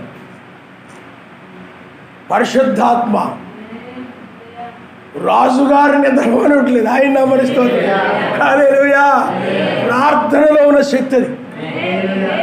ప్రార్థించేవారు వాళ్ళ కన్నీరు వాళ్ళ శోకమును చూశాడు ఆయన. జనబలము కాదు, ప్రార్థనా బలము. ఆయన వధువు ఎప్పుడు కూడా జనబలముతో ఉండడం కాదు, మేము పెద్ద గుంపు అనుకోవడం కాదు. చాలామంది ఏమనుకుంటారంటే జనాన్ని మనిషి చేతిలో ఉంచుకోవాలనుకుంటారు. ఎప్పటికైనా మనకు ఉపయోగపడతారు, నా మాటలు చొప్పున నడవాలి, నా మాటల ప్రకారం ఉండాలి, అలాగా అనుకుని జనబలాన్ని పెంచుకుంటుంటారు. కానీ నిజమైన క్రైస్తవుడు ప్రార్థనా బలముతో ఉంటాడు. హల్లెలూయా, హల్లెలూయా. అందువలన ఆ ప్రార్థన, ఆ యొక్క యూదుల యొక్క ప్రార్థన, మొర్దెకై యొక్క ప్రార్థన, ఎస్తేరు యొక్క ప్రార్థన, అక్కడున్న వారందరూ ప్రార్థనే ఆ కార్యం చేసింది తప్ప ఎస్తేరు చేయలేదు, మొర్దెకై చేయలేదు. ఎవరు మనుషులు చేసింది కాదది, మనుషుల వల్ల కలిగిన కార్యం అది కాదు. వాళ్ళు ప్రార్థన వల్ల, అంతేగాని వాళ్ళ బలం వలన, వాళ్ళ శక్తి వలన, వాళ్ళ తెలివితేట వల్ల జరిగింది అది. వాళ్ళందరూ కూడా ఐక్యమై ఆ మనసుగా తేలుద్దామని ఐక్యమవడం వల్ల జరగలేదు అది. అది ఒక ప్రార్థన వల్ల జరిగింది.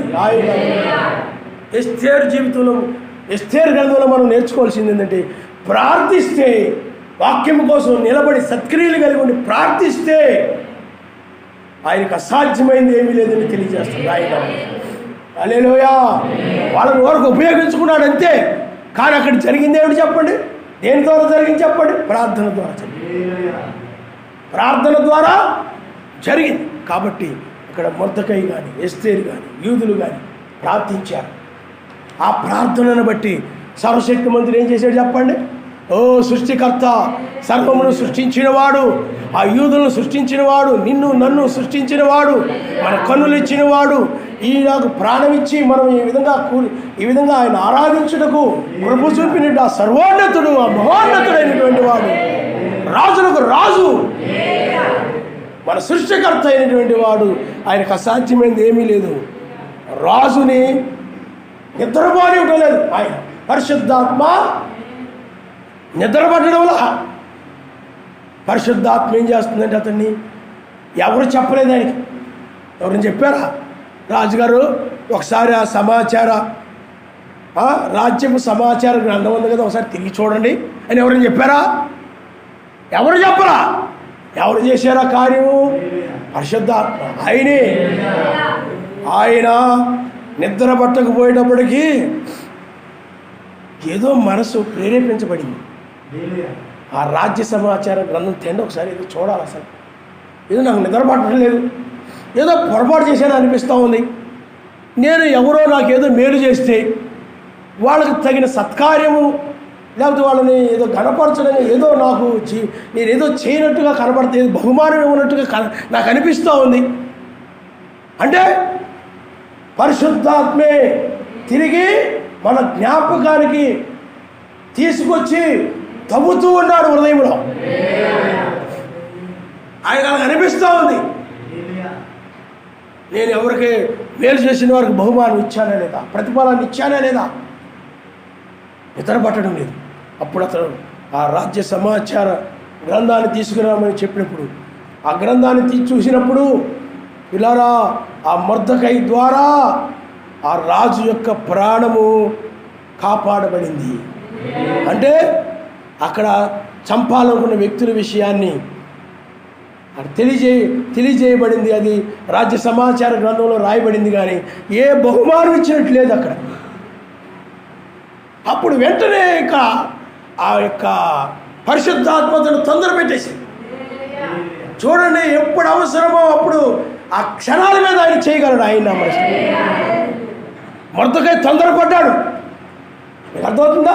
ఎస్తేరు, నువ్వు ఇల్లు త్వరగా వెళ్ళకపోతే నువ్వు ప్రాణాల గురించి ఆలోచించుకొని నువ్వు క్షేమంగా ఉంటాను అనుకుంటున్నావేమో, ఇంకో దిక్కునైనా ఆయన రక్షించగలడు అనుకుంటున్నాడు. అక్కడ కంగారు పడిపోతున్నాడు.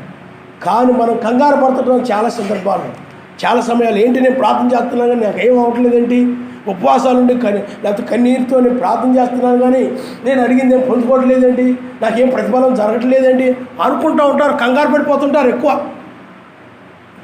ఏమి కంగారు పడక్కర్లేదు.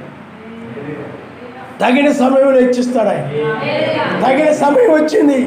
హామాను ఎప్పుడైతే వచ్చాడో అదే సమయంలో కదిలించాడు. ముందు కదిలించలేదు. ఆశ్చర్యకరుడు అనమాట ఆయన.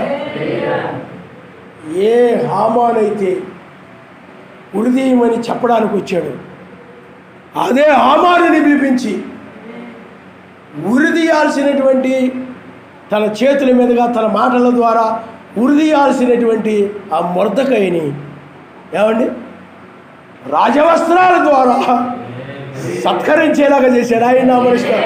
శత్రువులను కూడా ఆయన నీకు మేలు చేసేలాగా చేయగలడు ఆయన. నువ్వు అనుకుంటున్నావేమో, నువ్వు సేవించుతున్నవాడు, నువ్వు ఆరాధించుతున్నవాడు, నువ్వు నమ్మినవాడు. మొర్దెకైని పిలిపించారు. ఆ తల మీద ఉన్న బూడిదంతా మొత్తం తుడిపించేశారు, మొత్తం తీసేయించారు, మొత్తం శుభ్రం చేశారు. ఆయన గోనె పట్టలు తీసేశారు. ఏమండి రాజవస్త్రాలు ధరించారు. ఆయన హల్లెలూయా, హల్లెలూయా. ఈనాడు కూడా ఆయన వధువు కూడా ఆ గోనె పట్టలు ఇవన్నీ దేనికి సాదృశ్యంగానంటే దుఃఖానికి సాదృశ్యంగా, దుఃఖములకు సాదృశ్యముగా ఉన్నాయి. రాజవస్త్రాలు అవన్నీ కూడా ఆనందములకు సాదృశ్యంగా ఉన్నాయి. అందుకనే యెషయా గ్రంథము 61వ అధ్యాయంలో ఒకసారి మనం చూద్దాం. యెషయా గ్రంథము అది ఇంతకుముందు మనం చదివిందే. యెషయా గ్రంథము 61వ అధ్యాయము,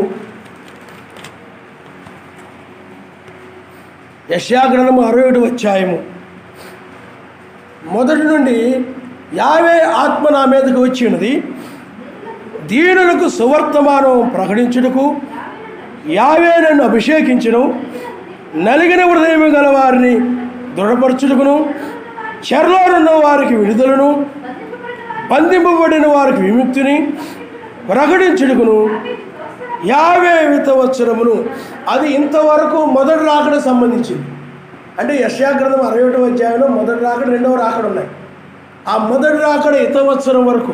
అందుకనే మనం మొదటి రాకడలో ఆయన ఒక సమాజ మందిరంలోనికి వెళ్ళి ఆయనకి యెషయా గ్రంథం చుట్టబడినటువంటి యెషయా గ్రంథం ఆయనకి ఇవ్వబడినప్పుడు ఇంతవరకు మాత్రమే చదివి, సంవత్సరం వరకు మాత్రమే చదివి, ఈ దినము నీ లేఖనము నెరవేరింది అని చెప్పి ఆయన ముగించాడు.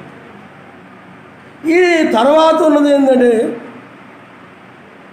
మన సర్వశక్తిమంతుని ప్రతిదండన దినము ప్రకటించుటకును, దుఃఖాక్రాంతులందరినీ ఓదార్చుటకును, సియోనులో దుఃఖించు వారికి ఉల్లాస వస్త్రములు ధరింపజేయుటకును, బూడిదకు ప్రతిగా పూదండను, దుఃఖమునకు ప్రతిగా ఆనంద తైలమును, భారభరితమైన ఆత్మకు ప్రతిగా స్థితి వస్త్రమును వారికిచ్చుటకు ఆయన నన్ను పంపి ఉన్నాడు. ఆయన నామనిస్తాడు.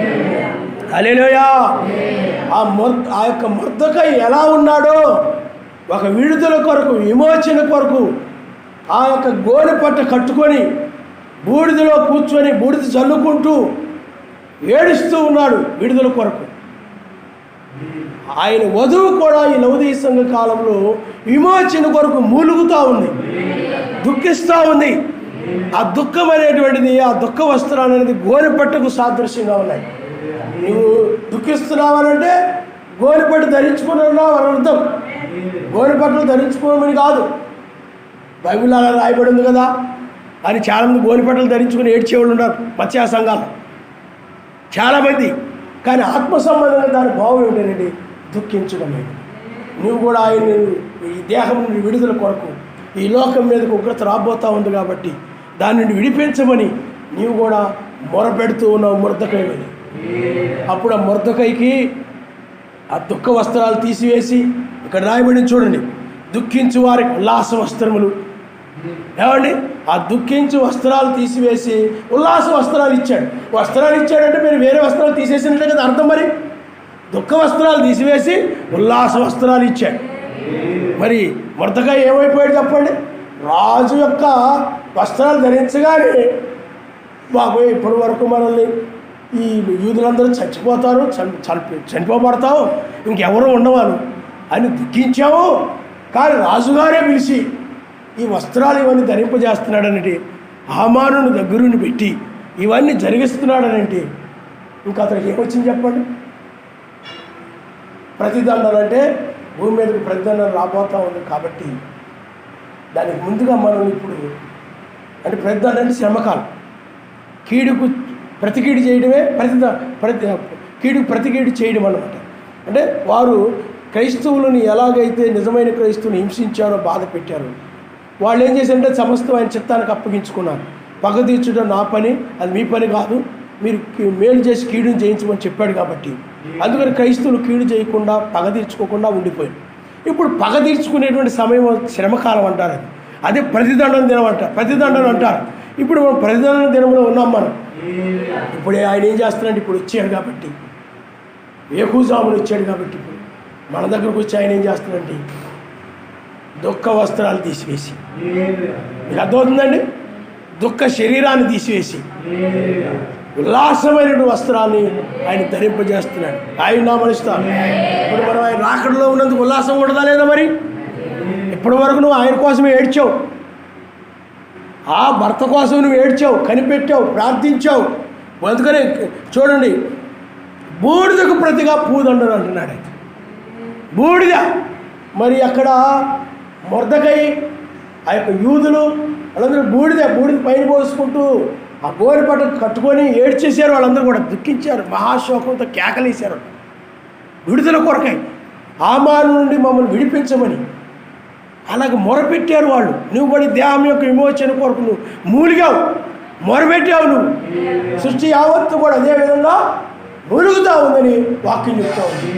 కాబట్టి ఈ సమయంలో ఆయన ఏం చేస్తున్నాడంటే, సెకండ్ కమింగ్లో వచ్చి ఆయన బూడిద మీద నుండి నిన్ను పైకి లేపి, మొర్దెకైని ఎలా పైకి లేపారు, నిన్ను కూడా అలా పైకి లేపి.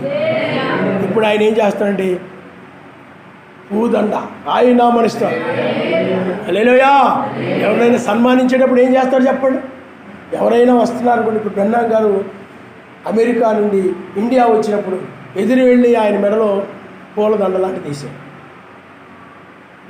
సన్మానం, ఎవరైనా సన్మానించేటప్పుడు కూడా ఏం చేస్తాడు? శాలువ ఒకటి కప్పి మెడలో పూలదండ వేస్తాడు. మీకు అర్థమైందా? అలాగే బూడిద మీద నుండి ఆ విధంగా నిన్ను పైకి, అంటే నిన్ను ఏం చేస్తున్నాడు? ఒక ఆయన చెప్తున్నాడు అనమాట. ఒకప్పుడు నేనండి గేదెల దగ్గర పేడ తీశానండి, గేదెలు కడిగేసానండి, లేకపోతే గేదెలు తిప్పానండి, అవన్నీ చేసేవాడండి. ఒకసారి గేదె పేడ తీయడానికి ఇబ్బంది పడ్డానండి. అప్పుడు ఆయన అన్నా, నువ్వేమైనా కలెక్టర్ అయ్యండి గేదె పేడ తీయమంటే తీయడానికే అన్నాడు. అప్పుడు నేను ఇంటికి వెళ్ళిపోయి బాగా కష్టపడి చదివి కలెక్టర్ని అయిపోయాను. ఇప్పుడు నన్ను అంటే నేను ఆ యొక్క రైతు దగ్గరకు వచ్చాను, రైతును కలవడానికి అని చెప్పాను. ఎందుకంటే ఆ రోజున ఆయన అలా అన్నాడు కాబట్టి నేను ఈరోజు కలెక్టర్ని అయ్యాను. అప్పుడు ఆ ఊళ్ళో వాళ్ళందరూ ఏం చేశారంటే ఆయన్ని సన్మానించారు, పూలదండ వేశారు, ఆయన నామనిస్తారు. అంటే పేడ కుప్పల మీద నుండి, పేడ దొడ్డులో నుండి కలెక్టర్ స్థాయికి, అంటే ఒక ఉన్నత స్థితి. అందువల్ల దానికి ఒక పూలదండ.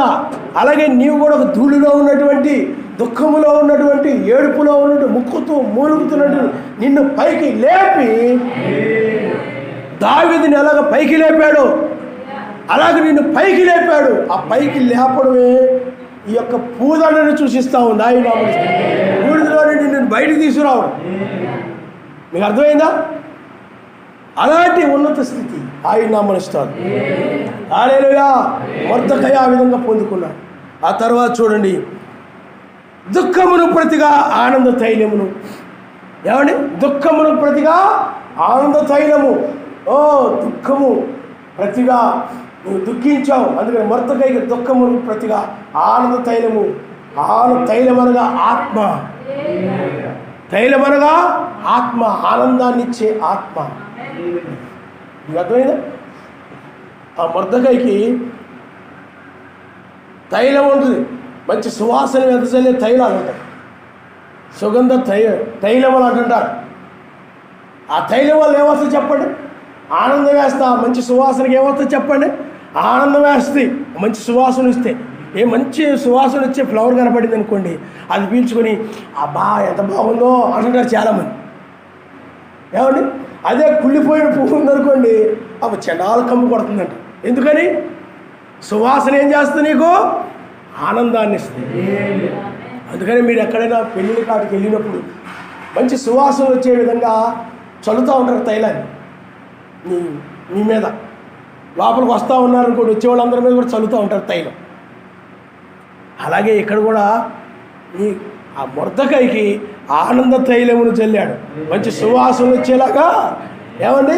ఆ కంపు ఈ కంపు మొత్తం పోయి, ఏమండి, నీలో కూడా ఐక్య విచారాలు, ఈ యొక్క అన్నీ కూడా లోక ఆశలు అన్నీ కూడా నీలో పోయి, ఇంకా ఆ మురికి కంపు, ఆ చెడ్డ కంపు ఇంక ఉండదు, పాపపు కంపు ఉండదు ఇక నీ దగ్గర. లోక దుఃఖ కంపు అయిన పోయి పరిశుద్ధాత్మ యందరి ఆనందముతో ఆయన మనిషిస్తోంది. తైలం అంటే పరిశుద్ధాత్మ. అక్కడ దుఃఖం పోయింది, మొర్దెకైకి ఆనందం వేస్తూ ఉంది. ఆనంద తైలాన్ని చల్లుతూ ఉన్నారు. రాజవస్త్రాలు వేశారు, ఉల్లాస వస్త్రాలు వేశారు. ఓ భారభరితమైన ఆత్మ, ఎంతో భారభరితంగా ఉన్న అతనికి ఆత్మ స్తుతిస్తూ ఉన్నాడు మొర్దెకై. అయ్యా నువ్వెంత మంచివాడు అయ్యా, ఎంత ఉన్నతమైన వాడవయ్యా. ఓ నేను ఆ బూడిదలో ఉన్నటువంటి నన్ను ఆ యొక్క హామాను నా ప్రాణం తీయాలనుకున్నాడు, ఆ యూదులందరినీ సంహరించాలనుకున్నాడు. అలాంటి నన్ను, ఆ బూడిదలో ఉన్న నన్ను, ఆ దుఃఖిస్తూ ఏడుస్తూ ఉన్న నన్ను తీసుకొచ్చి రాజవస్త్రాలు ధరింపజేసి ఈ రాజు గుర్రం మీద కూర్చోబెట్టి ఇంతగా చేశావే, నీకు స్తోత్రాలు నాయనా అని స్తుతిస్తూ ఉన్నాడు ఆయన. హల్లెలూయా. నీవు కూడా చివరి కాలంలో ఏం చేస్తా చెప్పండి? నీకు ఇచ్చినటువంటి గొప్ప స్థితిని బట్టి, ఎందుకంటే ఆయన యొక్క వధువుగా, ఆయన బిడ్డగా. అందుకని ఇప్పుడు ఆయన ఏం చేస్తున్నాడండి? నీకున్నటువంటి ఆ దుఃఖము, ఆ యొక్క భారభరితమైన ఆత్మకు ప్రతిగా, దుఃఖమును ప్రతిగా యాన్ని కూడా తీసివేసి తన వస్త్రాలు ధరింపజేస్తున్నాడు. తన వస్త్రముల చేత ఆయన కప్పుతున్నాడు. ఆయన ప్రకటనలో రాయబడి ఉంటుంది, ఆయన తన వస్త్రముల చేత ఆయన, తన గుడారము చేత ఆయన, తన గుడారం అనగా ఆయనే వాక్యము, దాని చేత మనల్ని రాజవస్త్రాలతో కప్పుతున్నాడు. రాజు అంటే ఎవరు?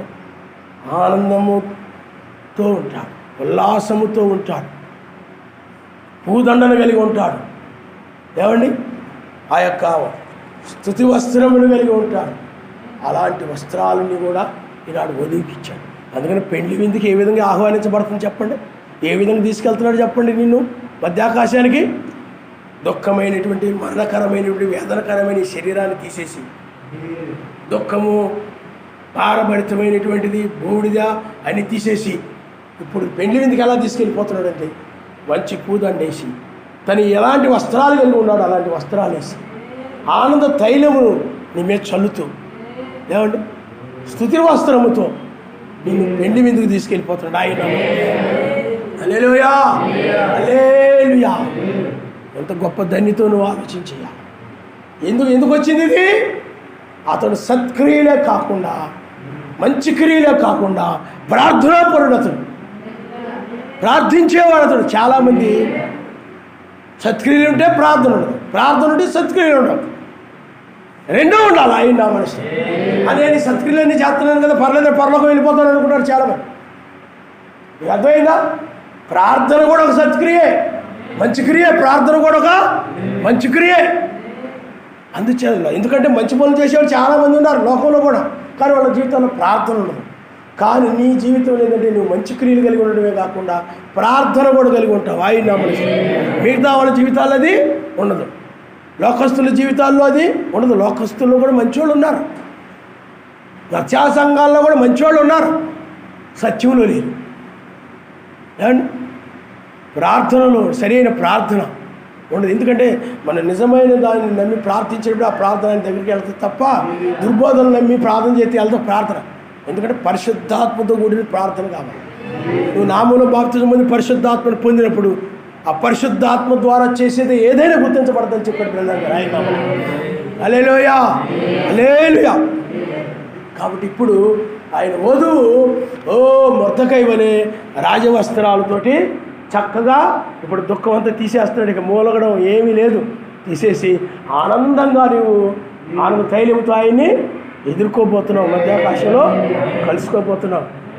అందుకని ఇప్పుడు ఆయన ఇచ్చాడంటే ఇప్పుడు ఈ వర్తమానాన్ని బట్టి నీకేమవుతుంది చెప్పండి? దుఃఖం పోతుంది. ఏ దుఃఖము? నిజంగా ఆయన ఎప్పుడు వస్తాడా, ఎప్పుడు నన్ను తీసుకెళ్తాడా అని దుఃఖించే వారికి ఆయన రాకడ ఏం చేస్తాడంటే ఆనందాన్ని ఇస్తాయి. హల్లెలూయా. ఆయన కోసం దుఃఖించకుండా ఎప్పుడు చూసినా కానీ ఆ సంసారంలో దీని గురించి దుఃఖిస్తూ బాధపడుతూ ఆయన కోసం ఎదురు చూడకుండా ఉంటారు చూసారా? వాళ్ళకి ఆనందం తెలీదు, ఈ సంతోషం తెలియదు వాళ్ళకి ఆనందము తెలియదు. ఈ ఆనందం సంగతి తర్వాత అండి, ఇంట్లో కొంచెం బియ్యం ఉంటే చాలండి. మొన్న ఒక ఆయన అంటున్నాడు, పరలోకం లోకం ఎందుకే బాబు, దాని సంగతి ఎవరు చూపించాడు ఏంటి, అవన్నీ ఎందుకు, లోకంలో మనం ఎంజాయ్గా బ్రతికామా లేదా అది ముఖ్యంగాని. మొన్న ఒక ఆయన ఉంటాడండి, లోకంలో మనం ఎలా బ్రతికేది ముఖ్యం తప్ప తర్వాత ఎవడెలా ఉంటాడో ఏమైపోతాడో ఎవరు తెలుసురా అని. అది వాడికి అదే తెలుసు. కానీ మనకైతే ఎవడు ఏమైపోతాడో, మనం ఏమి కాబోతుందో, ఎవరు ఏం పొందుకోబోతున్నారో అన్నీ కూడా సమస్తము మనం ఎరిగినవారు. ఆయన లేఖనంలో నెరవేర్చబడు ద్వారా ఆయన నమ్మనిస్తారు. హల్లెలూయా. మనము నెరవేర్చబడు ద్వారా మనం నమ్ముతున్నాం. మీకు అర్థమైందా? మత్స్య సంఘాల్లో కూడా ఏమైందండి, వాళ్ళు చెప్తున్నారు వాటిని చెప్తున్నారు. మరి ఏమి నెరవేర్చబడుతుందో చెప్పండి. మీకు అర్థమవుతుందండి? ఏమి నెరవేర్చబడుతుందో చెప్పమనండి. మెస్సయ్య కాలంలో ఆయన వచ్చినప్పుడు ఆ కాలంలో ఆ లేఖనం నెరవేర్చబడడం చూసి ఆయన నమ్మారు. యోహాను ఆ విధంగా నమ్మారు. 7వ దూత కాలంలో 7వ దూత వచ్చినప్పుడు ఆ మర్మాలు బయలుపరచబడుతున్నప్పుడు ఏడవ దూత యొక్క 7వ సంఘకాలము అవి నెరవేర్చబడుతున్నప్పుడు ఈయనే 7వ దూత వర్తమానికుడు, ఈయనే ఆ లేఖనం నెరవేర్పును బట్టి నమ్మారు. ఈనాడు కూడా వేకు నక్షత్రం యొక్క నెరవేర్పును బట్టి మనం నమ్ముతాం. వేకు జాములోనే మత్స్యమైన దాన్ని విడిచి అమర్త్యమైన దాన్ని ధరించుకొని, మత్స్యమైనదంటే నాశనమైంది. అందుకనే నీ దుఃఖ దినాలకు ఒక ముగింపు ఉంది.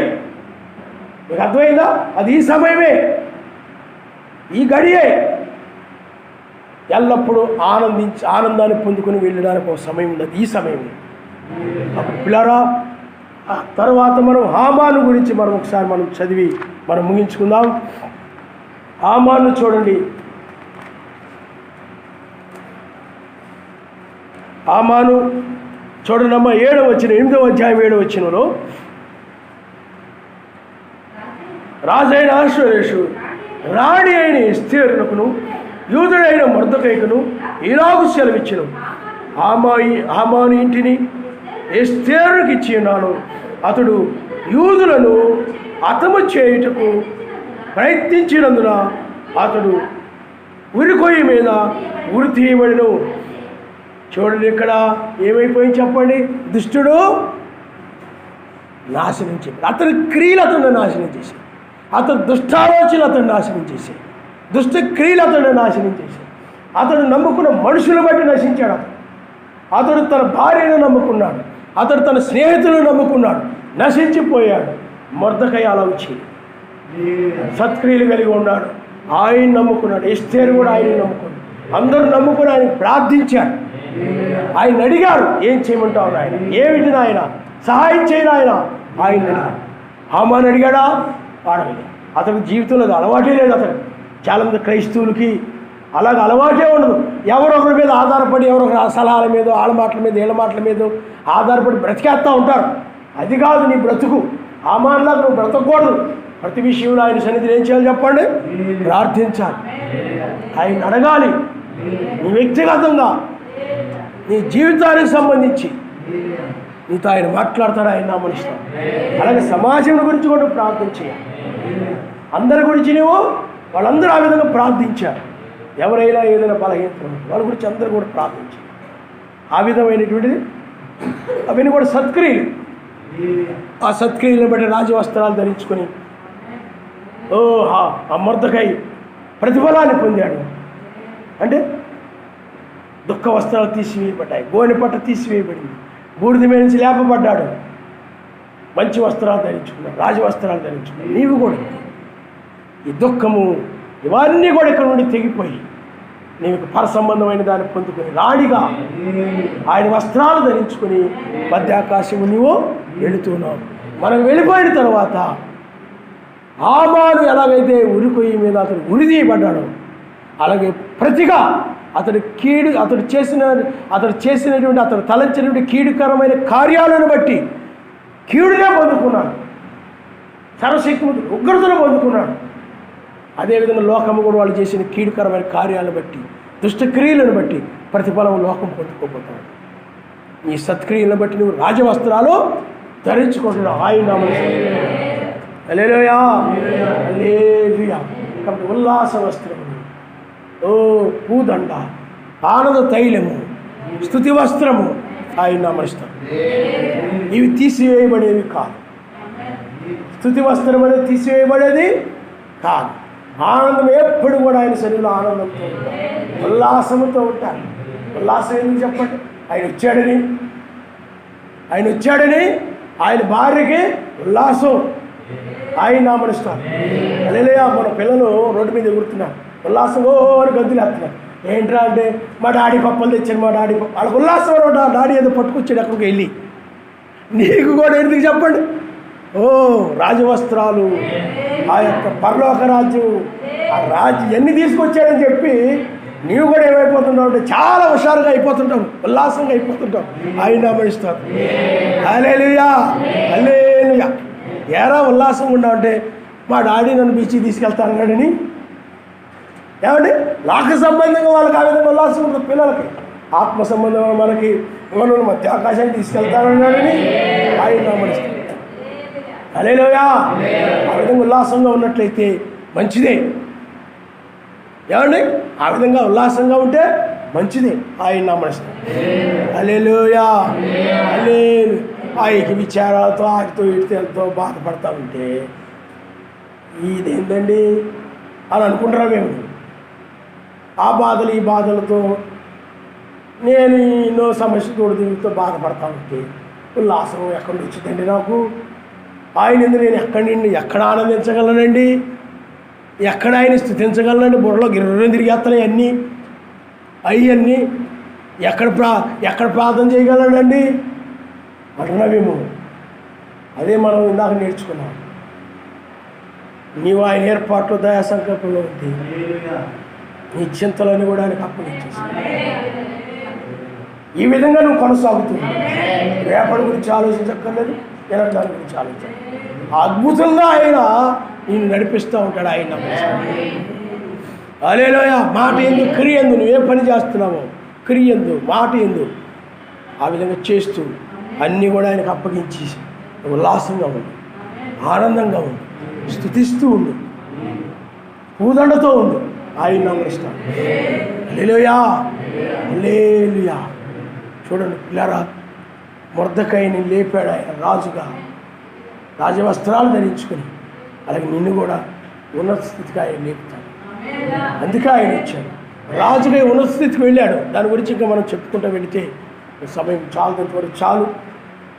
నీవు కూడా అమర్త్యమైన దాన్ని పొందుకొని గొప్ప ఉన్న స్థితికి వెళ్ళబోతున్నాం. దాన్ని మనం నమ్ముతున్నాం. ఏదో కట్టుకథలాగా వినడం కాదు, జరుగుతుందా అన్నట్టు కాదు, జరుగుతుంది. సందేహమో లేదు. అందుకనే నీవు ఆ రాజ్యానికి వెళ్ళాలనే నువ్వు నీలో ఉన్న అసూయను వదిలిపెట్టేశావు, దేశాన్ని వదిలిపెట్టేశావు, కోపాన్ని వదిలిపెట్టేశావు, కక్షను వదిలిపెట్టేశావు, ఏమండి ఆ యొక్క సోమర్థాన్ని వదిలిపెట్టేశావు, ఆ యొక్క లోకాశను వదిలిపెట్టేశావు, ఐక్య విచారాలు వదిలేసావు. నువ్వు నమ్ముతున్నావని అవి విడిచడం ద్వారా రుజువు చేయబడుతుంది. ఆయన అవి అలా గట్టి పెట్టుకుని ఉన్నావంటే ఇది నాశనం అవుతుందని, నువ్వు తప్పించుకుంటావని నువ్వు నమ్మడం లేదనంట. నిజంగా ఆయన ఎదుర్కోబోతున్నాం, ఇది అంతం అయిపోద్ది, నిజమే అని నమ్ముతున్నావు అనంటే చెడ్డ వాటన్నిటి కూడా విడిచిపెడతాం. అది నీ విశ్వాసాన్ని తెలియజేస్తా ఉంటుంది. క్రియాపూర్వకమైన విశ్వాసం అది ఆయన నమ్మనిస్తాడు. హల్లెలూయా.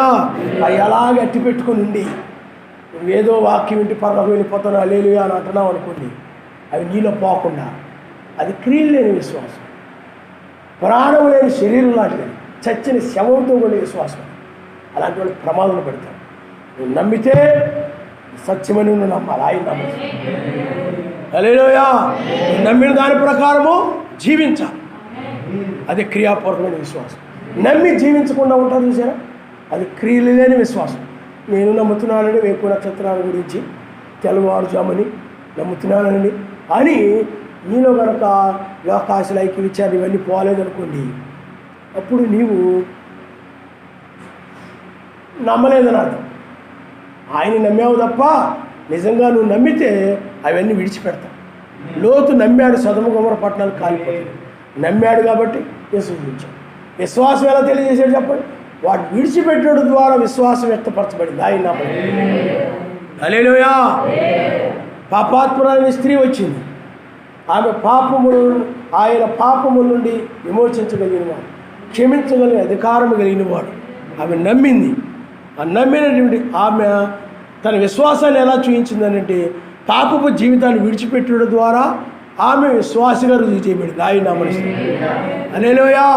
ఆ పాపపు జీవితంతో అలాగే ఉంది, నేను విశ్వాసిని అందనుకోండి, అది నామకార్థ విశ్వాసం. అలాగే జక్కయ్య ఉన్నాడు అనుకోండి, అతడు విశ్వాసం. అతడు ఏం చేశాడనంటే అన్యాయంగా అక్రమంగా ఎవరి దగ్గర తీసుకున్నాడు, తిరిగి 4 గంటల మరల తిరిగి ఇచ్చేశాడు. ఏం చేశాడు అతడు? అన్యాయాన్ని వదిలిపెట్టేశాడు అతడు. విశ్వాసం అనేటువంటిది ఏ వ్యక్తి అయినా పాపాన్ని విడిచిపెట్టిన వాడే నిజమైన విశ్వాసం. పాపంలో అలాగే జక్కయ్య కూడా అలాగే కొనసాగుతూ అన్యాయంగా అక్రమంగా జీవిస్తూ ఏమండి క్రైస్తవుడుగా ఉన్నట్లయితే అది నామకార్థ విశ్వాసం అవుతాడు, విడిచిపెట్టబడతాడు. అలాంటి నిజమైన విశ్వాసం అంటే నమ్ముతున్నాం ఆయన నమ్మరిస్తాం.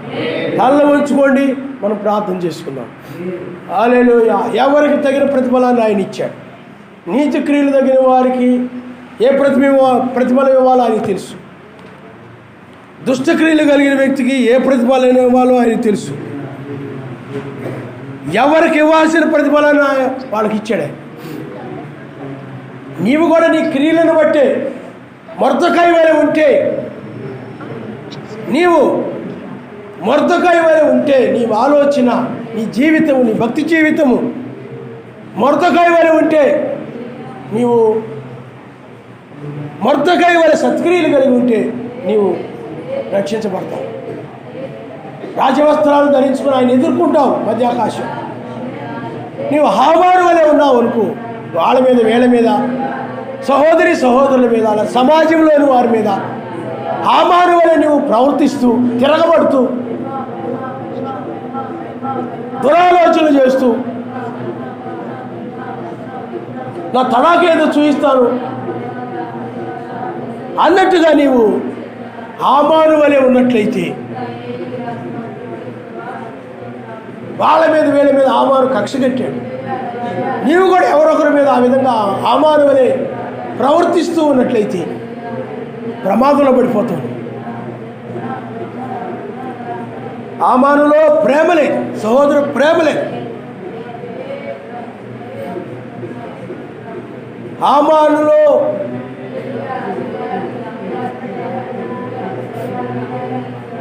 తనకు నమస్కరించిన వారిని కూడా ప్రేమించే మనసు లేదు అతను. హల్లెలూయా, హల్లెలూయా, హల్లెలూయా.